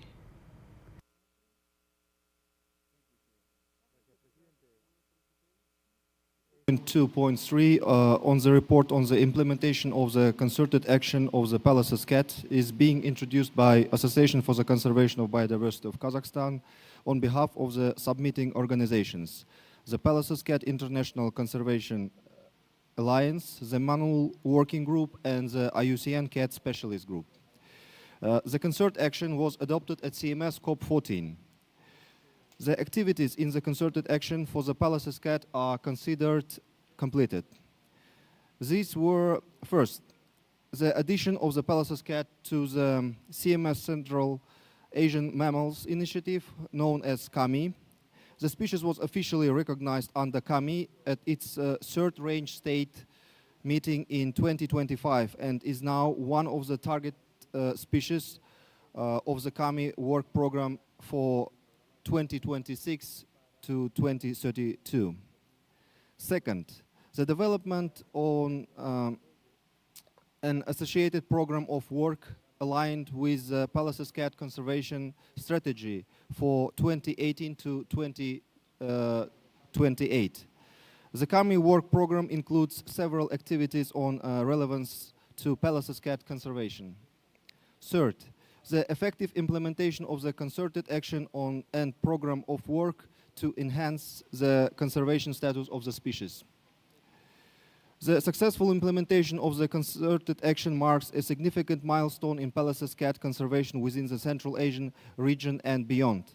In line with the agreed Palace's cat relevant activities in the current CAMI work program, the Manual Working Group is currently establishing a long-term monitoring network for the species across Kazakhstan and Mongolia, with support from the Palace's Cat International Conservation Alliance. A proposal for continuation or renewal of the concerted action will be considered at CMS COP16, following conclusion of the current CAMI work program in 2032. Thank you, Chair.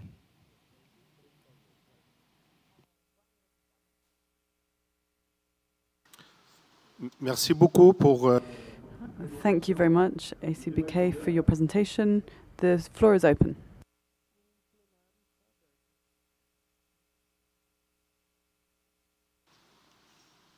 Je vois pas de. I see no request for the floor. The report is noted, and I invite you to move on to the following item, 31.2.4, report on the implementation of the concerted action for the Eurasian links. I invite IUCN and the Secretariat of the Carpathian Convention to present the document.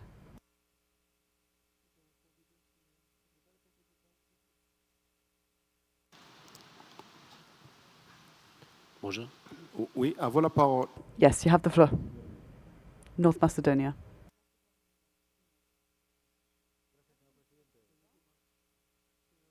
Point 4 on the report of the implementation of the concerned action for the Eurozone leaks was prepared by the OECN Special Group and the Secretariat of the Carpathian Convention. The discussion of the document took place during the CMS Scientific Council and Terrestrial Working Group meetings. This document contains an overview of the progress of implementation of the concerned action 14.4 from previous CMS COP14 and the range-wide conservation strategy for the Balkan links ready for endorsement as an annex on to this report. This strategy gives an overall framework in the conservation of the Balkan links and the range-wide cooperation for about 10 years. It paves the way and is to be used as a blueprint for the development of more specific national action plan that will concretize results and activities, such as timelines, actors, and budgets. Progress of implementation of the remaining action The rank-wide cooperation of the conservation of the Carpathian lynx is an ongoing process of development.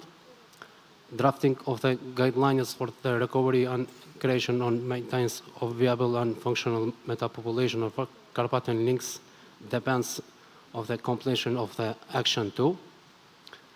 There is an ongoing rank-wide survey and IUCN assessment for the Turkestan lynx in Central Asia. Activities are planned to be completed by autonomy end of 2026. The survey and first IUCN assessment of the Caucasian lynx in Anatolia and Southwest Asia are initiated, but with delay mainly attributed to complicated communication. Green status of species and climate change vulnerability assessment will start only when release assessment is advanced and available as draft. The documents were reviewed by the Scientific Council and the members of the Terrestrial Working Group, and there have been no comments or objections. The Conference of the Parties is recommended to adopt the report on the progress of the implementation of the concert action and endorse the range-wide conservation strategy for the Balkan lynx. Thank you, Chair. Merci beaucoup. Thank you very much, North Macedonia. The floor is open. European Union.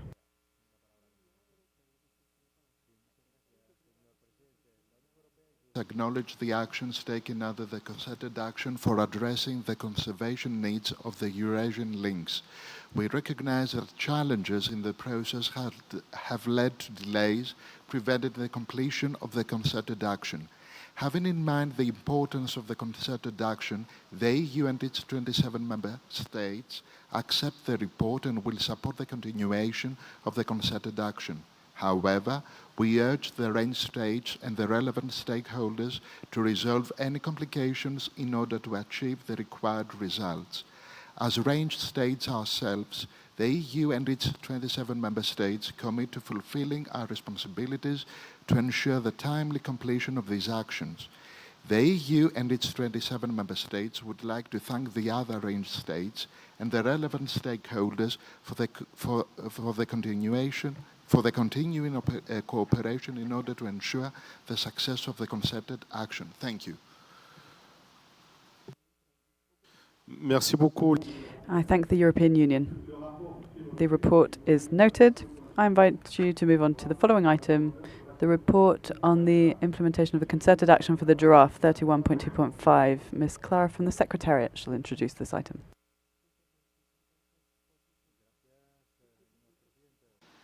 This is significant progress and supports the detailed research undertaken in the past decade. In June 2025, the state has increased to a current estimate of 140,000 giraffes. More specifically, southern giraffe numbers continue to increase markedly, whilst the other 3 species are stable or slowly increasing. In 2022, A Journey of Giraffe, a practical guide to wild giraffe translocations, was updated and is available online for free. The Conference of the Parties is recommended to take note of the report. Thank you, Chair.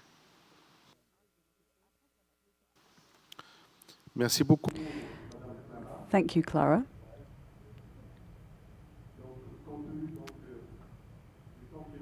Given the time left, distinguished delegates, please could I urge you to be brief in your statements. There are still a number of items on our agenda. Ethiopia has the floor.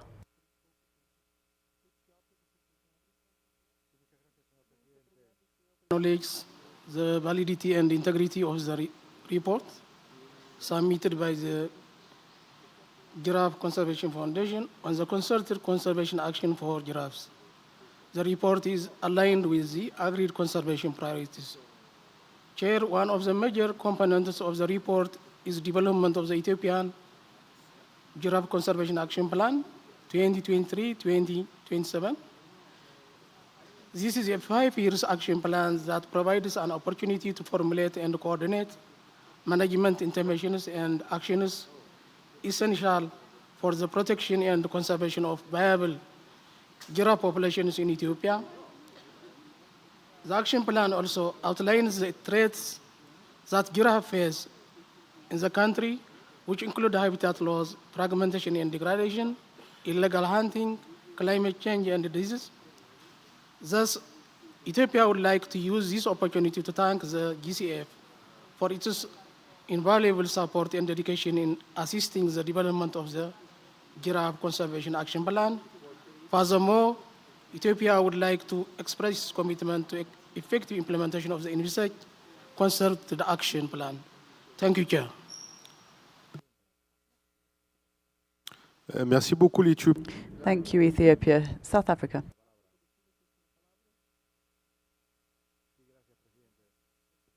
I would like to indicate that giraffe population of the southern giraffe are stable and increasing, and they are least concern. There are a couple of such proposed changes that we'd like to make. On the first page, where it says target species, lower taxon or population or group of taxa with needs in common, we are proposing a footnote as applicable, noting that not all needs are shared across species, subspecies, and range states. The second change that we are proposing is on page 11, under summary of activities, page 4 rather, where it says, on the second line, it says the S'il vous plaît, Apologies, South Africa. I believe that you are mentioning another document which will actually be examined later on in the next section. This is not the right document for these comments, I believe. We shall give you the floor when we are on the relevant document. Thank you very much for your understanding. Distinguished delegates, dear colleagues, this report is noted, and we shall move on to item 31.2.6, the report on the implementation of the concerted action for humpback whales of the Arabian Sea. Ms. Heidi from the Secretariat, I invite you to introduce this document.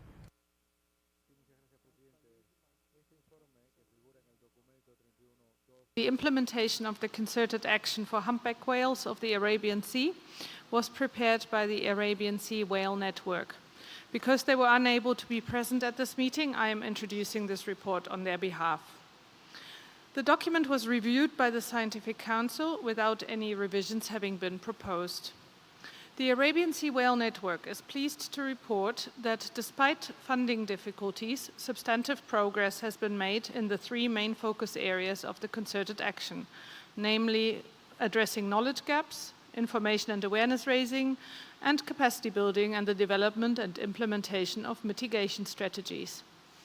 As direct output of the concerted action, the Draft Conservation Management Plan, or CMP, for the Arabian Sea humpback whale, contained in Annex 3 of document 25.4.2, was developed with involvement of all range states as a joint CMP between the International Whaling Commission and CMS.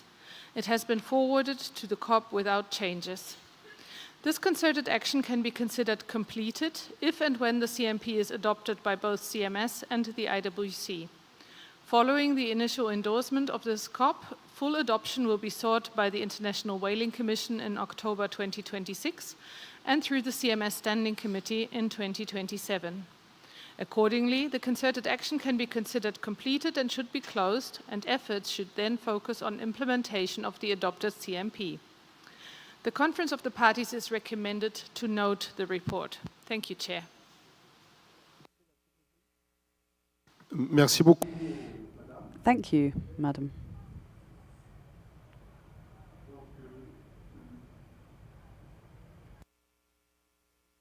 IUCN, please be brief so that we can move swiftly to the next document.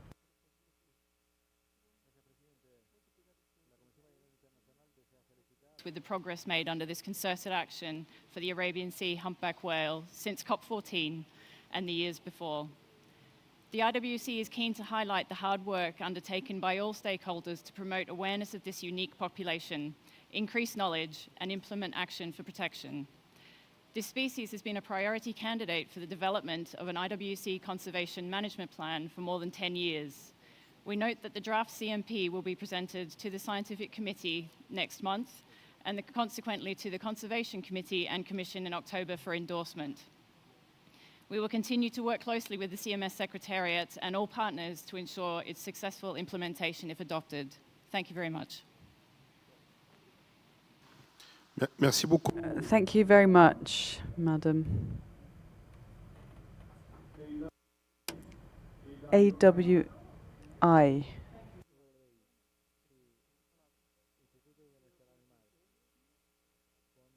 Pro-Wildlife and the Worldwide Fund for Nature applaud the meaningful progress made over the biennium for the Arabian Sea humpback whale, as highlighted in the report on the implementation of the concerted action for humpback whales of the Arabian Sea. This population is one of the most endangered populations in the world, with fewer than 100 individuals remaining off the coast of Oman alone. This genetically and geographically isolated population faces several threats, including vessel strikes, entanglement in fishing gear, underwater noise, habitat degradation, and the accelerating impacts of climate change. We thus urge the Conference of the Parties to provisionally endorse the CMP without delay, and we support the Secretariat's recommendation that COP15 authorise the Standing Committee to adopt the CMP for the Arabian Sea humpback whale once finalised in the intersessional period between the 15th and 16th meetings of the Conference of the Parties. Thank you. Merci beaucoup, Madame. Thank you. The report is noted, and I now invite you to move on to the next item on the report on the implementation of the concerted action for the sperm whales of the Eastern Tropical Pacific.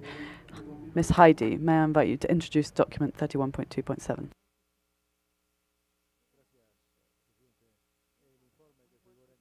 Point 7 on the implementation of the concerted action for sperm whales of the Eastern Tropical Pacific was prepared by Red Cachalotes del Pacífico. Because they are unable to be present at this meeting, I am introducing this report on their behalf. The document was reviewed by the Scientific Council without any revisions having been proposed. The proponent is pleased to report that substantive progress has been made in the main focus areas of the concerted action, namely, first, advances in understanding sperm whale social structure and culture through a published review on cultural conservation linkages, updated knowledge on Galapagos clans, progress in the Global Coda project, and the establishment of a research network focused on male sperm whales. Second, improved monitoring and documentation of population status and movements, including steps towards transnational photo ID coordination and evidence of a distribution shift of sperm whales from the Sea of Cortez. Third, expansion of acoustic and citizen science monitoring, particularly with emerging passive acoustic programs and community engagement initiatives in Chile. A renewal and update of the concerted action will be discussed under agenda item 31.3.6. The Conference of the Parties is recommended to note the report. Thank you, Mr. Chair. Merci beaucoup. Thank you very much. I see no request for the floor on this item. The report is therefore noted. And now we'll move on to item 31.2.8, report on the implementation of the concerted action for the Franciscana dolphin. I invite the proponents, Argentina, Brazil, or Uruguay, to introduce this document. Uruguay has the floor. Thank you very much, Chair. I'm honoured to speak on behalf of Argentina, Brazil and Uruguay to introduce the report on implementation progress of the concerted action for the Franciscana dolphin, which is an endemic species of the southwest Atlantic and one of the most threatened in the region. The species is not just a species listed on the appendices of the convention, vulnerable in Argentina and Uruguay and critically endangered in Brazil. It is a symbol of regional interdependence, shared responsibility, and the commitments our countries have shouldered continuously for science-based cooperation and conservation. Our region hosts all of these species across their range. This implies exclusive and direct responsibility. Therefore, there are three key pillars here. First, regional scientific cooperation. We have consolidated data sharing mechanisms, methodological harmonization, and joint monitoring. Second, mitigation of bycatch. Interaction with artisanal and industrial fisheries continues to be the main threat for the species. Our countries have promoted research on the use of acoustic dissuasive devices, best practices, and coastal communities' participation. Third, institutional governance and coherence. We've strengthened the joint work between environmental, fisheries and science authorities. Franciscana dolphins conservation cannot be addressed in a sectoral manner. It requires a holistic approach. We wish to highlight some of the main progress of our countries in protecting the species through conservation units, and we're delighted to highlight the creation recently of the National Park Isla de Lobos and its submerged area in Uruguay, as well as the Albardão National Park, which was established the 6th of March 2026 in Brazil. These are key for protecting the species, reducing human impact and strengthening conservation efforts. Chair, this report does not present a situation which is already resolved. On the contrary, we recognise with transparency remaining challenges. There are still alarming levels of bycatch. There are limitations in terms of the budget, which hampers monitoring and mitigation measures. We need to strengthen international cooperation as well as transfer of technology and capacity building. We therefore urge parties to continue supporting regional technical work, facilitating specific financing mechanisms for these species across their range, and working with other conventions such as the International Whaling Commission and fisheries organizations who play a key role. We hope that the COP will continue to support these actions in order to expand them. Thank you. Thank you very much, Uruguay. The United Kingdom.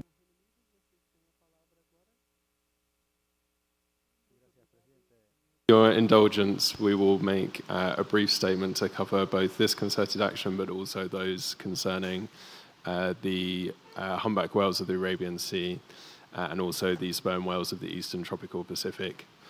Just a brief statement to say we really welcome the progress that's been made by all parties here, and we commend those that are driving action forward.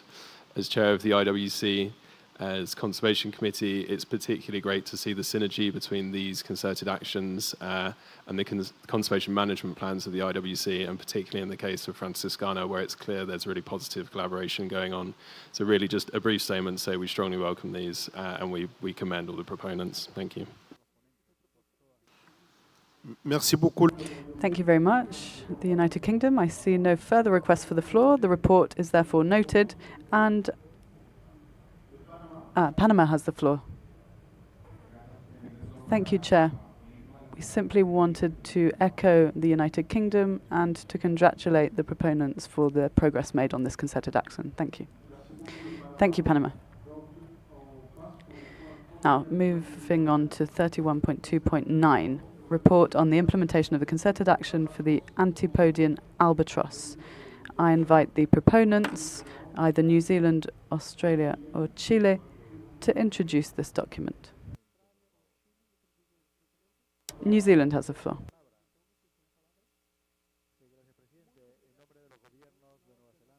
In Chile, we wish to introduce document 31.2.9, report on the implementation of the concerted action for the Antipodean albatross. The report outlines the recent activities carried out by New Zealand, Australia and Chile to protect the endangered Appendix 1 listed Antipodean albatross, a species that breeds in New Zealand and forages widely from Australia across to Chile. There has been good progress made towards achieving the various conservation, fisheries management and research objectives listed in the concerted action. Key actions achieved include the greater use of best practice mitigation measures to reduce the risk fishing poses to the species, greater use of electronic monitoring tools on fishing vessels to improve information on the frequency and nature of incidental bycatch, DNA analysis of bycatch specimens to determine bird origins, extensive use of satellite tracking tools to improve our understanding of the extent of overlap with high seas fisheries, engagement with fishers operating in areas in the albatross range to improve the operational implementation of mitigation measures, including vessels from non-CMS countries, and strengthening of seabird mitigation measures in 2 relevant regional fisheries management organisations. The COP is requested to acknowledge this progress report on the implementation of the concerted action for Antipodean albatross and note that an updated concerted action is proposed for adoption by this COP. Thank you. Merci beaucoup. Thank you very much, New Zealand. Sprep, you have the floor. Please be brief.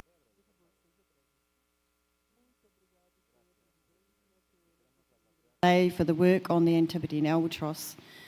SPREP has been working with Pacific Island countries on mitigating seabird bycatch, including Antipodean albatross and tuna fisheries. SPREP through BirdLife International have been doing port-based outreach work directly with foreign longline fishing vessels which visit Fiji to improve uptake of mitigation measures by fishing vessels. This has included the provision of bird scaring or tory lines made by the Mokoi Women's Group in Fiji.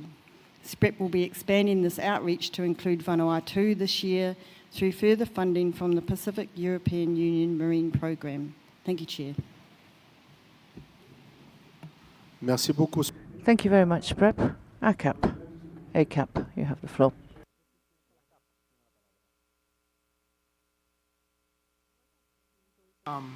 Make progress in the conservation of species, and we commend this work and look forward to the next progress of this work. Merci beaucoup. Thank you very much, ACAP. The report is noted, and we move on to the next item, 31.2.10, which is the report on the implementation of the concerted action for the blue shark. And I invite Mareko or IEBSG to introduce the document.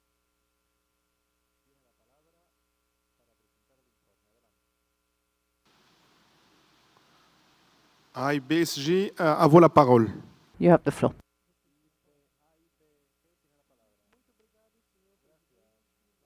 Present an update on the CMS concerted action for the blue shark, Pernaque glauca. Blue sharks are among the most widely distributed and heavily fished shark species globally, with an estimated 10 million individuals caught annually. Their extensive migration across ocean basins, coupled with high overlap with pelagic fisheries, make international cooperation essential for their conservation. Since the adoption of this concerted action at COP15, important progress has been made. Work is underway on an IUCN green status assessment to explore pathways towards recovery, while important shark and ray areas are being identified to highlight critical habitats. Research continues to improve our understanding of fisheries interactions, bycatch mitigation, and post-release survival, alongside emerging work on global genomics and connectivity. Engagement with the tourism sector is also progressing, including plans to develop international best practice guidelines for responsible blue shark tourism.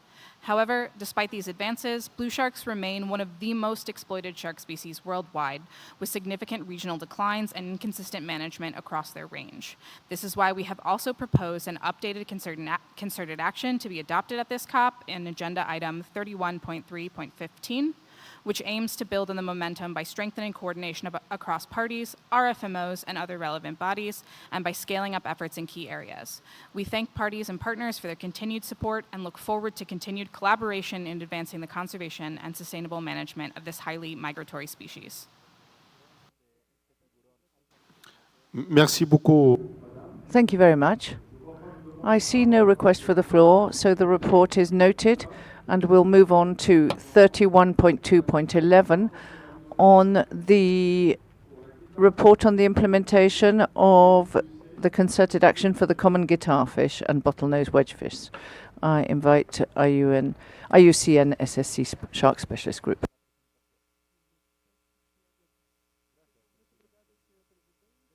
1.2.11 on the implementation of concerted action for the common guitarfish and the bottlenose wedgefish, which as adopted at COP15 also covered all 60+ rhino ray species due to shared threats, similar management needs, and common identification challenges. The concerted action, led by the IUCN Species Survival Commission Shark Specialist Group, has achieved significant progress in building the scientific and technical foundation needed for the conservation of this extremely threatened group. A global research and practitioner network was established and maintained, facilitating data exchange, collaboration, and rapid communication across regions. Direct outputs included the first global synthesis of rhino ray biology, fisheries interactions, and conservation priorities. Regional identification guides and posters were also produced in several languages and distributed widely to fisheries and customs officers, as well as monitoring programs worldwide. On the policy front, international management of trade was strengthened with all species listed on Appendix 2 of CITES, the Convention on International Trade in Endangered Species of Wild Flora and Fauna, and a zero export quota established for the families Rhinidae and Glaucostegidae. The primary outstanding activity, the development of regional conservation plans, did not progress during the intercessional period due to funding limitations. However, this work is now underway under the CMS Sharks Memorandum of Understanding with the support of the Government of Australia, and the first regional workshop for the Indo-West Pacific is anticipated this year.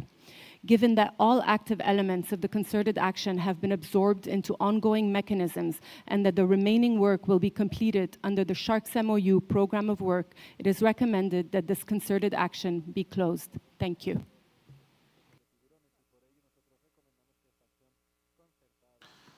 Merci beaucoup. Thank you very much. I see no request for the floor, so the report is noted. And I now invite the meeting to move to the next part on new concerted actions for the triennium 2026-2029. And I invite Ms. Dagmar to introduce document 31.3.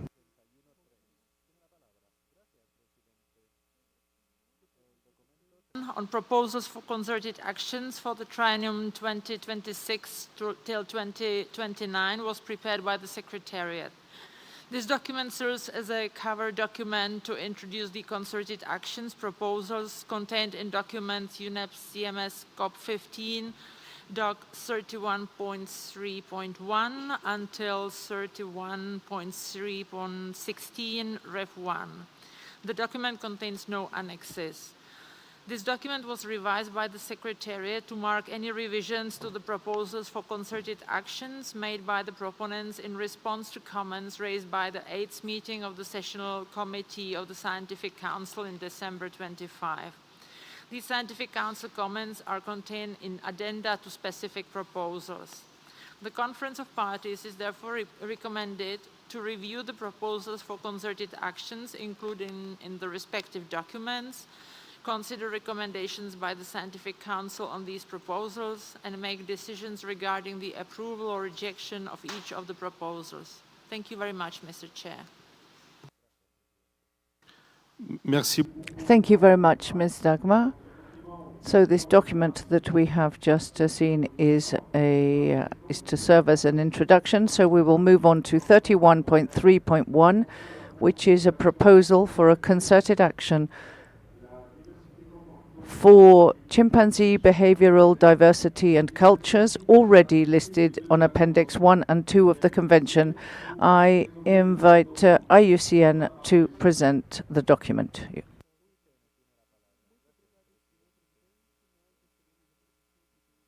Survival Commission's Primate Specialist Group's Working Group on Chimpanzee Cultures wishes to introduce document 31.3.1, Proposal for a Concerted Action for Chimpanzee Behavioral Diversity and Cultures, already listed on Appendix 1 and 2 of the Convention. This document was submitted by the CMS Expert Working Group on Chimpanzee Culture and Social Complexity and the IUCN Species Survival Commission's Primate Specialist Group, section on great apes. The discussion of the document has taken place in the Terrestrial Working Group. The document contains 0 annexes. The document has an addendum where the Scientific Council's comments and recommendations to the COP are provided.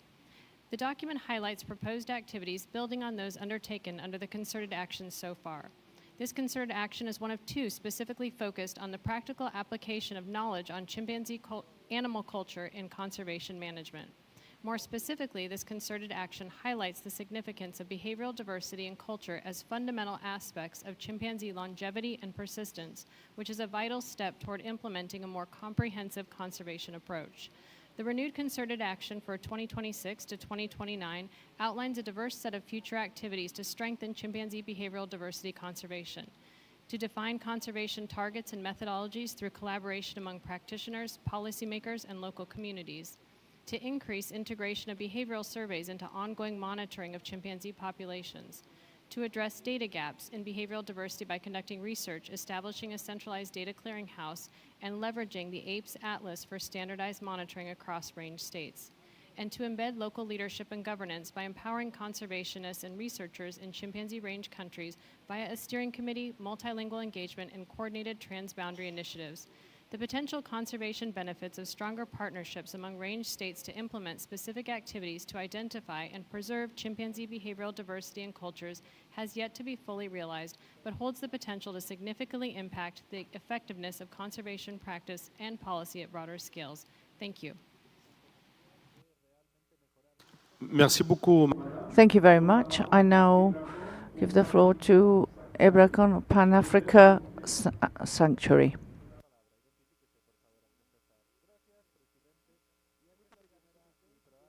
I would like to give a shout out to the Brazilian government for its excellent organization of the COP, and also to the Brazilian people for their warmth, from the staff, volunteers, police officers, to even bus drivers. And also this morning, when I woke up in the morning outside my hotel window, I saw a toucan bird. So I felt like, you know, if any crowd would can appreciate biodiversity, is this one. So I feel compelled to share that. It was a very exciting moment. And this intervention is made on behalf of Pan-African Sanctuary Alliance and the Nigerian Conservation Foundation. We thank the scientific experts for their work and urge the parties to adopt the continued concerted action in this document. President Lula called CMS a pioneer among international environmental bodies. Indeed, CMS has leading the way in recognizing animal behavior, diversity, and cultures as a key pillar in conservation, advocating a comprehensive approach over the simplistic of counting the animals approach. As the Scientific Council has noted, when we protect chimpanzees, we protect other migratory species that share their homes. But the scientific knowledge about chimpanzee behavior, diversity, and cultures must not be kept only among the CMS stakeholders in this room. We must share this knowledge with other government bodies and partners, from law enforcement, frontline communities, to judiciary stakeholders. We want them to know what we know, and we want them to appreciate what we appreciate, that chimpanzees deserve protection not only because they are endangered, but also because they have these unique characteristics that remind us of the wonder of the natural world. And we hope that the funding can be secured to undertake the proposed activities. Thank you, Chair. Merci. Thank you very much. Senegal, you have the floor. Thank you very much, Chair. Senegal, as a range state of the chimpanzee, gives a particular importance to the implementation of the concerted action under document 31.3.1. Behavioral diversity and cultures are very important, and we support this call for a concerted action and for the financial and technical means to be made available so that we can implement this work. Thank you. Thank you very much, Senegal. I see no further request for the floor. I consider that the committee recommends the approval, the acceptance of this proposal. I see no objections. It is so decided.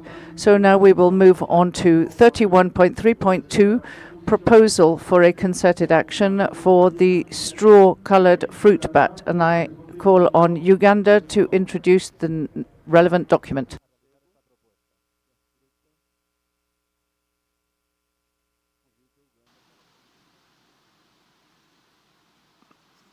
Chair, Uganda already submitted on the document.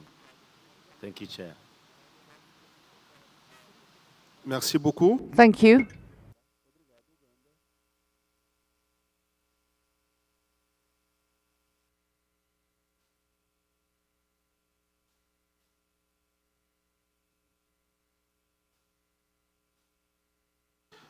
Merci beaucoup.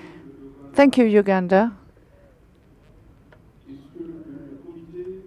Does the committee agree to the acceptance? Are they in favor of accepting this proposal? A concerted action for the straw-colored fruit bat. European Union.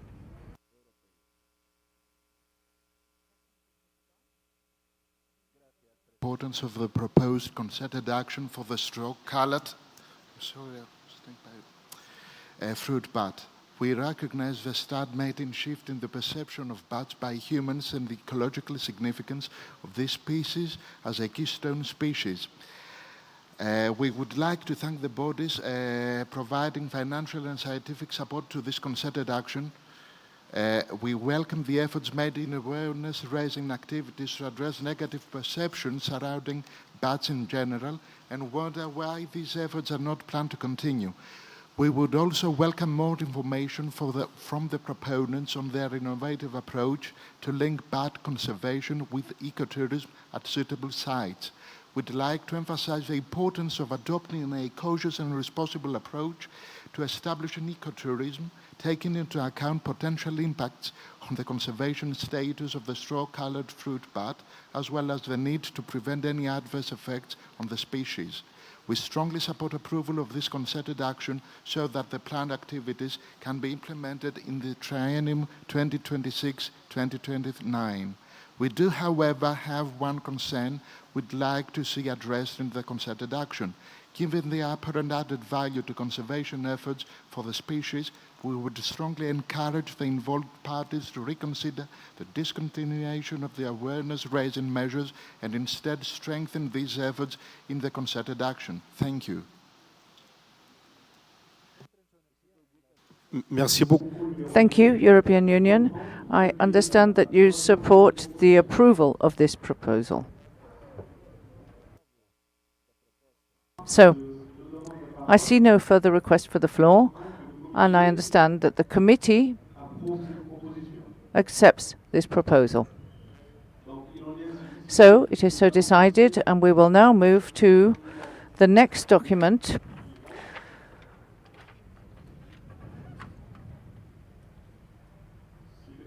It is 31.3.3, the proposal for a concerted action for the Eurasian links. And I invite IUCN or the Carpathian Convention Secretariat. North Macedonia.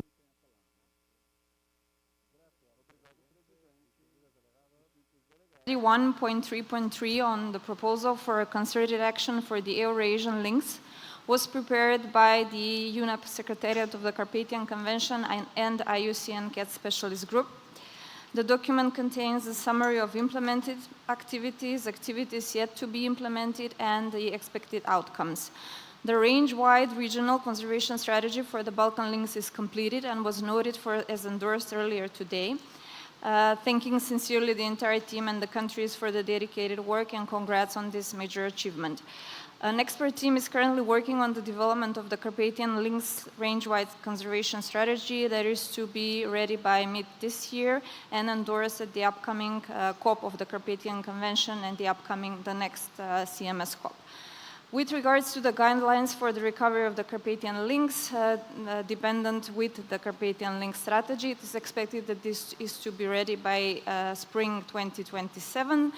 And with regards to the baseline surveys and thorough assessment of the conservation status of the two Asian subspecies, Isabellinus and Diniki, please note that these activities have been initiated but require careful preparation, establishing partnerships, capacity building and fundraising, and an additional year for implementation. Acknowledging the comment from the EU, the concerted actions will continue to be implemented and finalized in the next intersessional period, and no changes in the approach for the activities are needed. The proposal contains an annex which shows a tabular overview of the planned activities with the log frame for the implementation. The Conference of Parties is recommended to agree with the prolongation of the time frame for implementation of some of the concerted actions, mainly until the end of 2026 or spring 2027. Thank you, Chair. Merci beaucoup. Thank you very much. I see no request for the floor, so the European Union, you have the floor.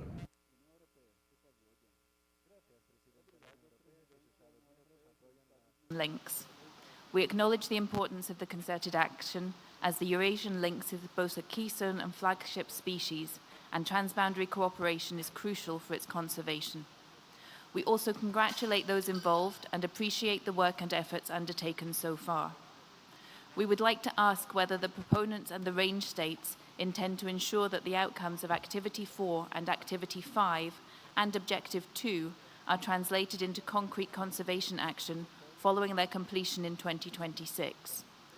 We would suggest that consideration be given to using the survey results and first IUCN assessments as a basis for targeted conservation measures, including, where appropriate, the development of spatially explicit action plans or strategies, or their integration into national action plans.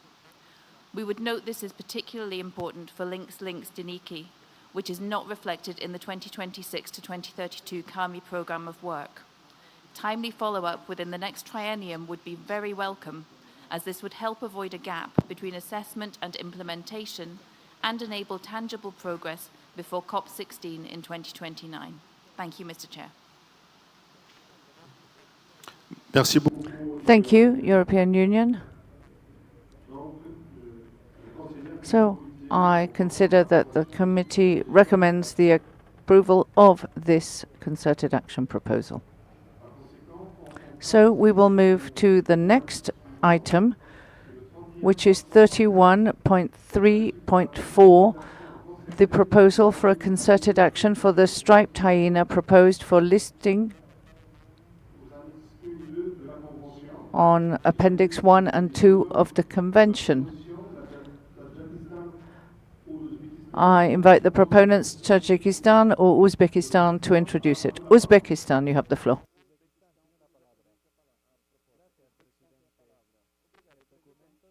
Point 4 on a concerted action for the striped hyena proposed for listing on Appendix 1 and 2 of the Convention was jointly prepared by the Republic of Tajikistan and the Republic of Uzbekistan.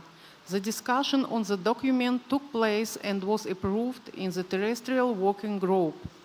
This document contains the proposal for a concerted action to include the striped hyena into the Central Asian Mammal Initiative and the respective work program from 2026 to 2034, following the proposed listing of the striped hyena on Appendix 1 and 2 of the Convention. Following its listing in CMS Appendixes 1 and 2, the striped hyena should be incorporated into CAMI and its work program to ensure coordinated monitoring, threat assessment, and conservation action under an established strategic framework. This approach is supported by several range states expressed during the CAMI technical workshop on Wilhelm Island and the third CAMI range states meeting in 2025 in Tashkent. Additionally, the incorporation into the African Carnivore Initiative may be considered by the range states of the ACI.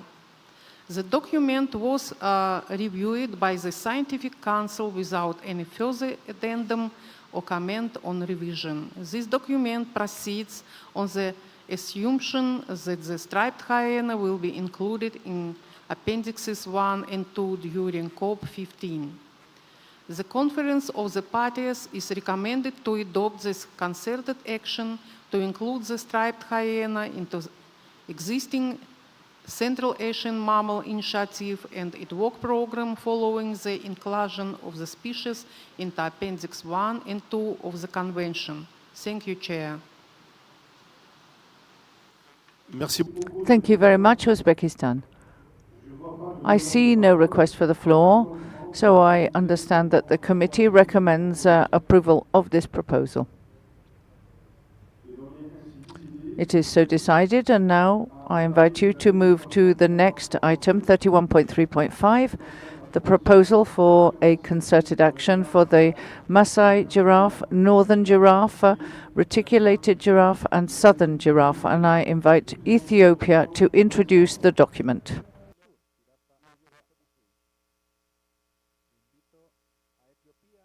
Chair, document 31.3.5 is a proposal for continuation of the concerted action for 4 species of giraffe that include the Maasai, northern reticulated, and southern giraffes.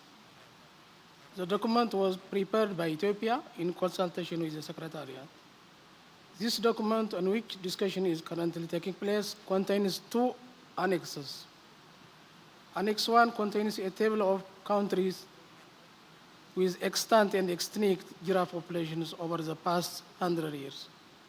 Annex 2 includes the African-wide giraffe conservation strategic framework, the roadmap, on which the National Giraffe Conservation Action Plan of Ethiopia was based. This concerted action plan constitutes a renewal of the existing concerted action plan for the giraffe, originally proposed by the following parties: Cameroon, Chad, Ethiopia, Kenya, Niger, the United Republic of Tanzania, and Zimbabwe. The document has been reviewed by the Scientific Council, but no change was made. However, some range states have expressed their concern regarding the document during the working group meeting.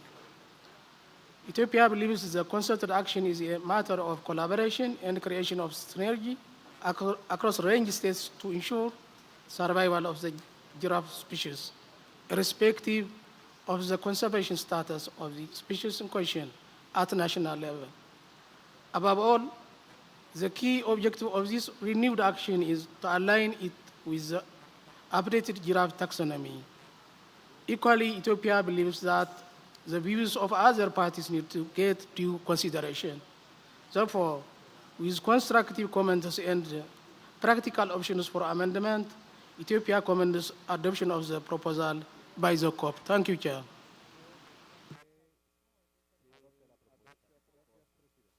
Merci beaucoup. Thank you very much, Ethiopia. Senegal, you have the floor. Senegal supports the acceptance of this. Thank you, Senegal. Kenya.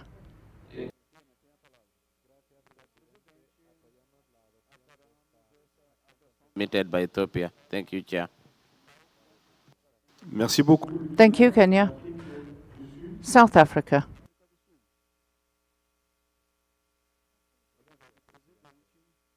Some amendments to this because South Africa is in a unique position in respect of giraffe conservation, where we are seeing a stable and increasing population. Therefore, on page 1, on the top where it says common, would like to propose footnote as applicable, noting that not all needs are shared across species, subspecies, and range states. Then we move to page 4.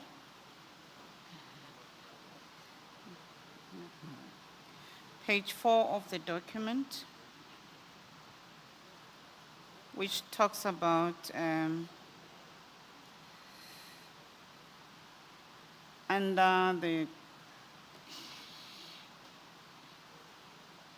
page 4 under summary of activities in the second sentence, where it ends with regional actions, to add the word according to each species, subspecies specific needs.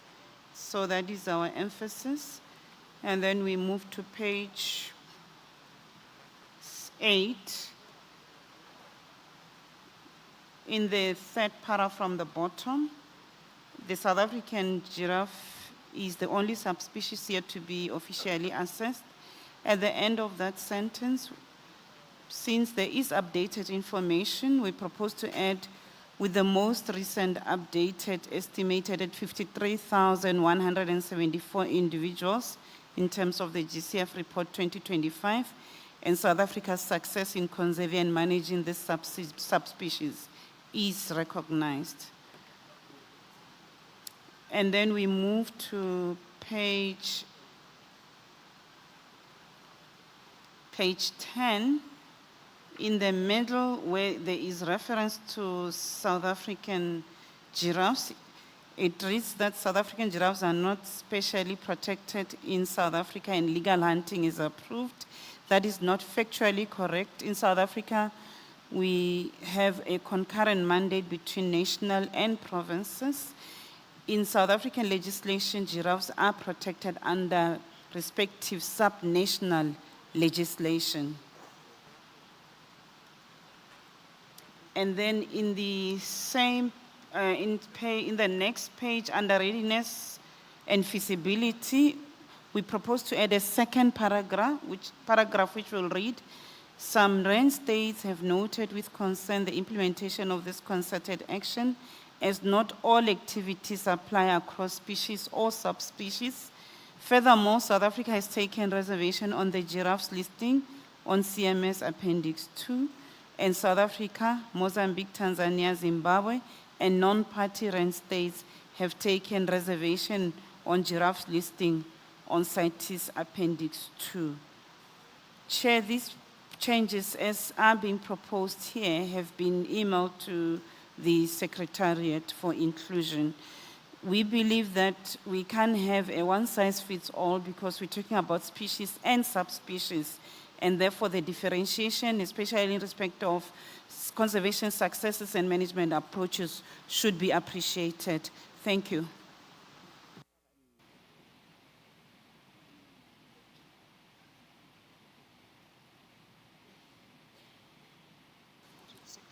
Merci beaucoup. Thank you very much, South Africa.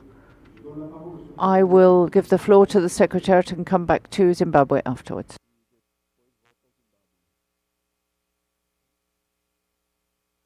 To mention that this document had already been discussed in the terrestrial working group, and there was a very small amendment made to it, which led to the issuance of a CRP that is online. And this was a footnote actually on page, on page,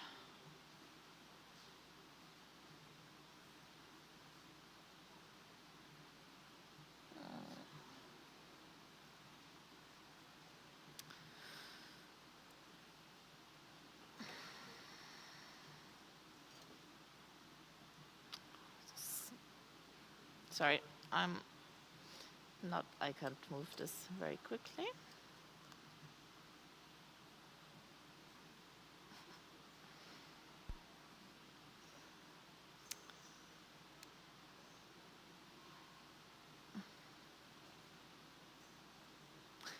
It was the footnote on page 13 as applicable. So we will make the changes that were just proposed by South Africa to this existing CRP. Thank you.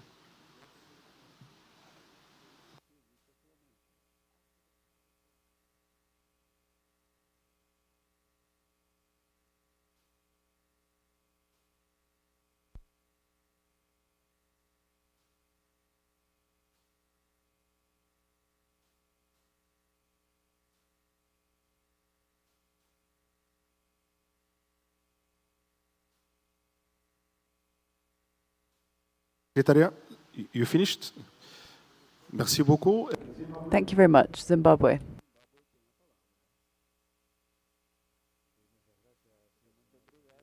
Chair, just to add to what South Africa has just said, the document on page number 10 has got a lot of inaccuracies which you need to attend to. On the paragraph which relates to Zimbabwe in particular, including the citation of wrong and obsolete legislation, and quite a number of some technical accuracies. We propose that we send our corrections in writing soon after this session so that that can be corrected on the document. Thank you, Chair.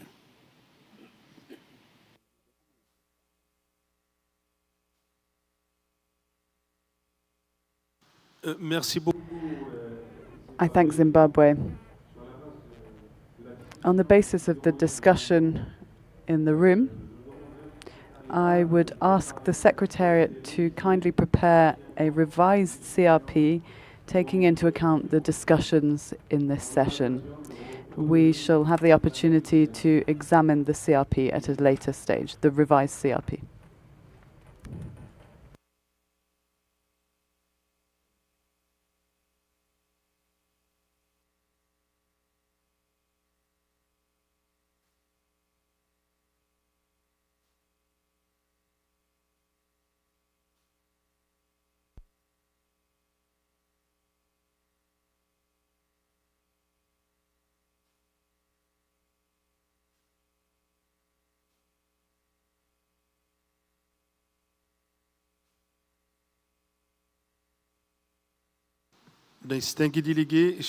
Distinguished delegates, dear participants, it is now 6 p.m., 1800 hours.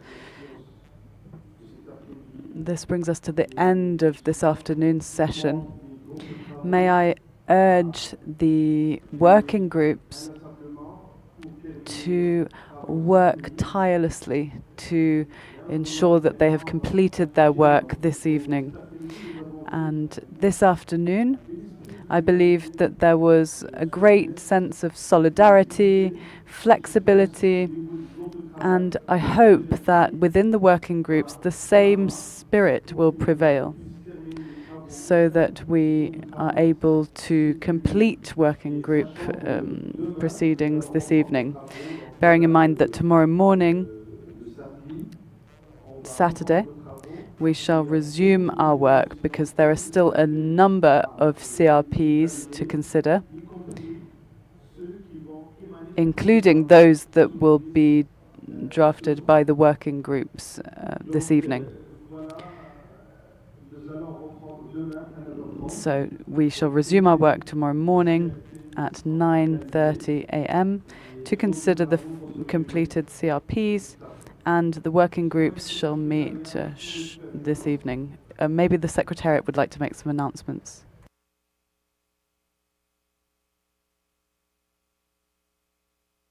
Thank you, Chair. And just to add to what you said, we currently calculate there are 21 CRPs to be cleared tomorrow, so it could be a long day. Now, working groups tonight. The aquatic working group will start at 18:30. The cross-cutting working group will start immediately and will be reviewing the resource mobilisation document, 14.3, and then the budget working group will meet at 18:45. As always, the Bureau will meet in 5 minutes, and so please be there promptly. Thank you. Merci beaucoup.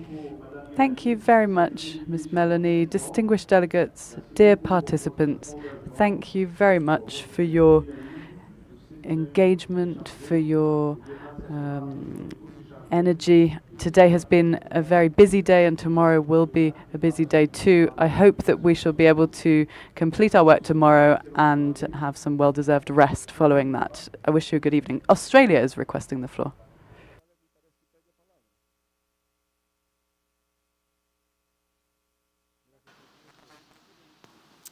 And I don't want to hold people up from getting some food before going to working groups, and apologies if I missed it, but just wondering if there was an announcement made about the meeting about COP-appointed councillor positions for regional representatives. I understood there was going to be one tonight. Thank you.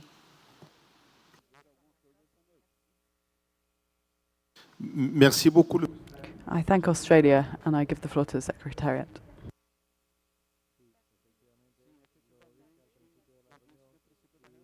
The regional representatives discussing the COP-appointed councillor positions will be meeting in the terrestrial working group room, Onca Pintada, at 1900. Thank you. Merci beaucoup. Thank you very much to the Secretariat. This afternoon session is adjourned, and I will see you tomorrow morning at 9:30 a.m. Thank you very much.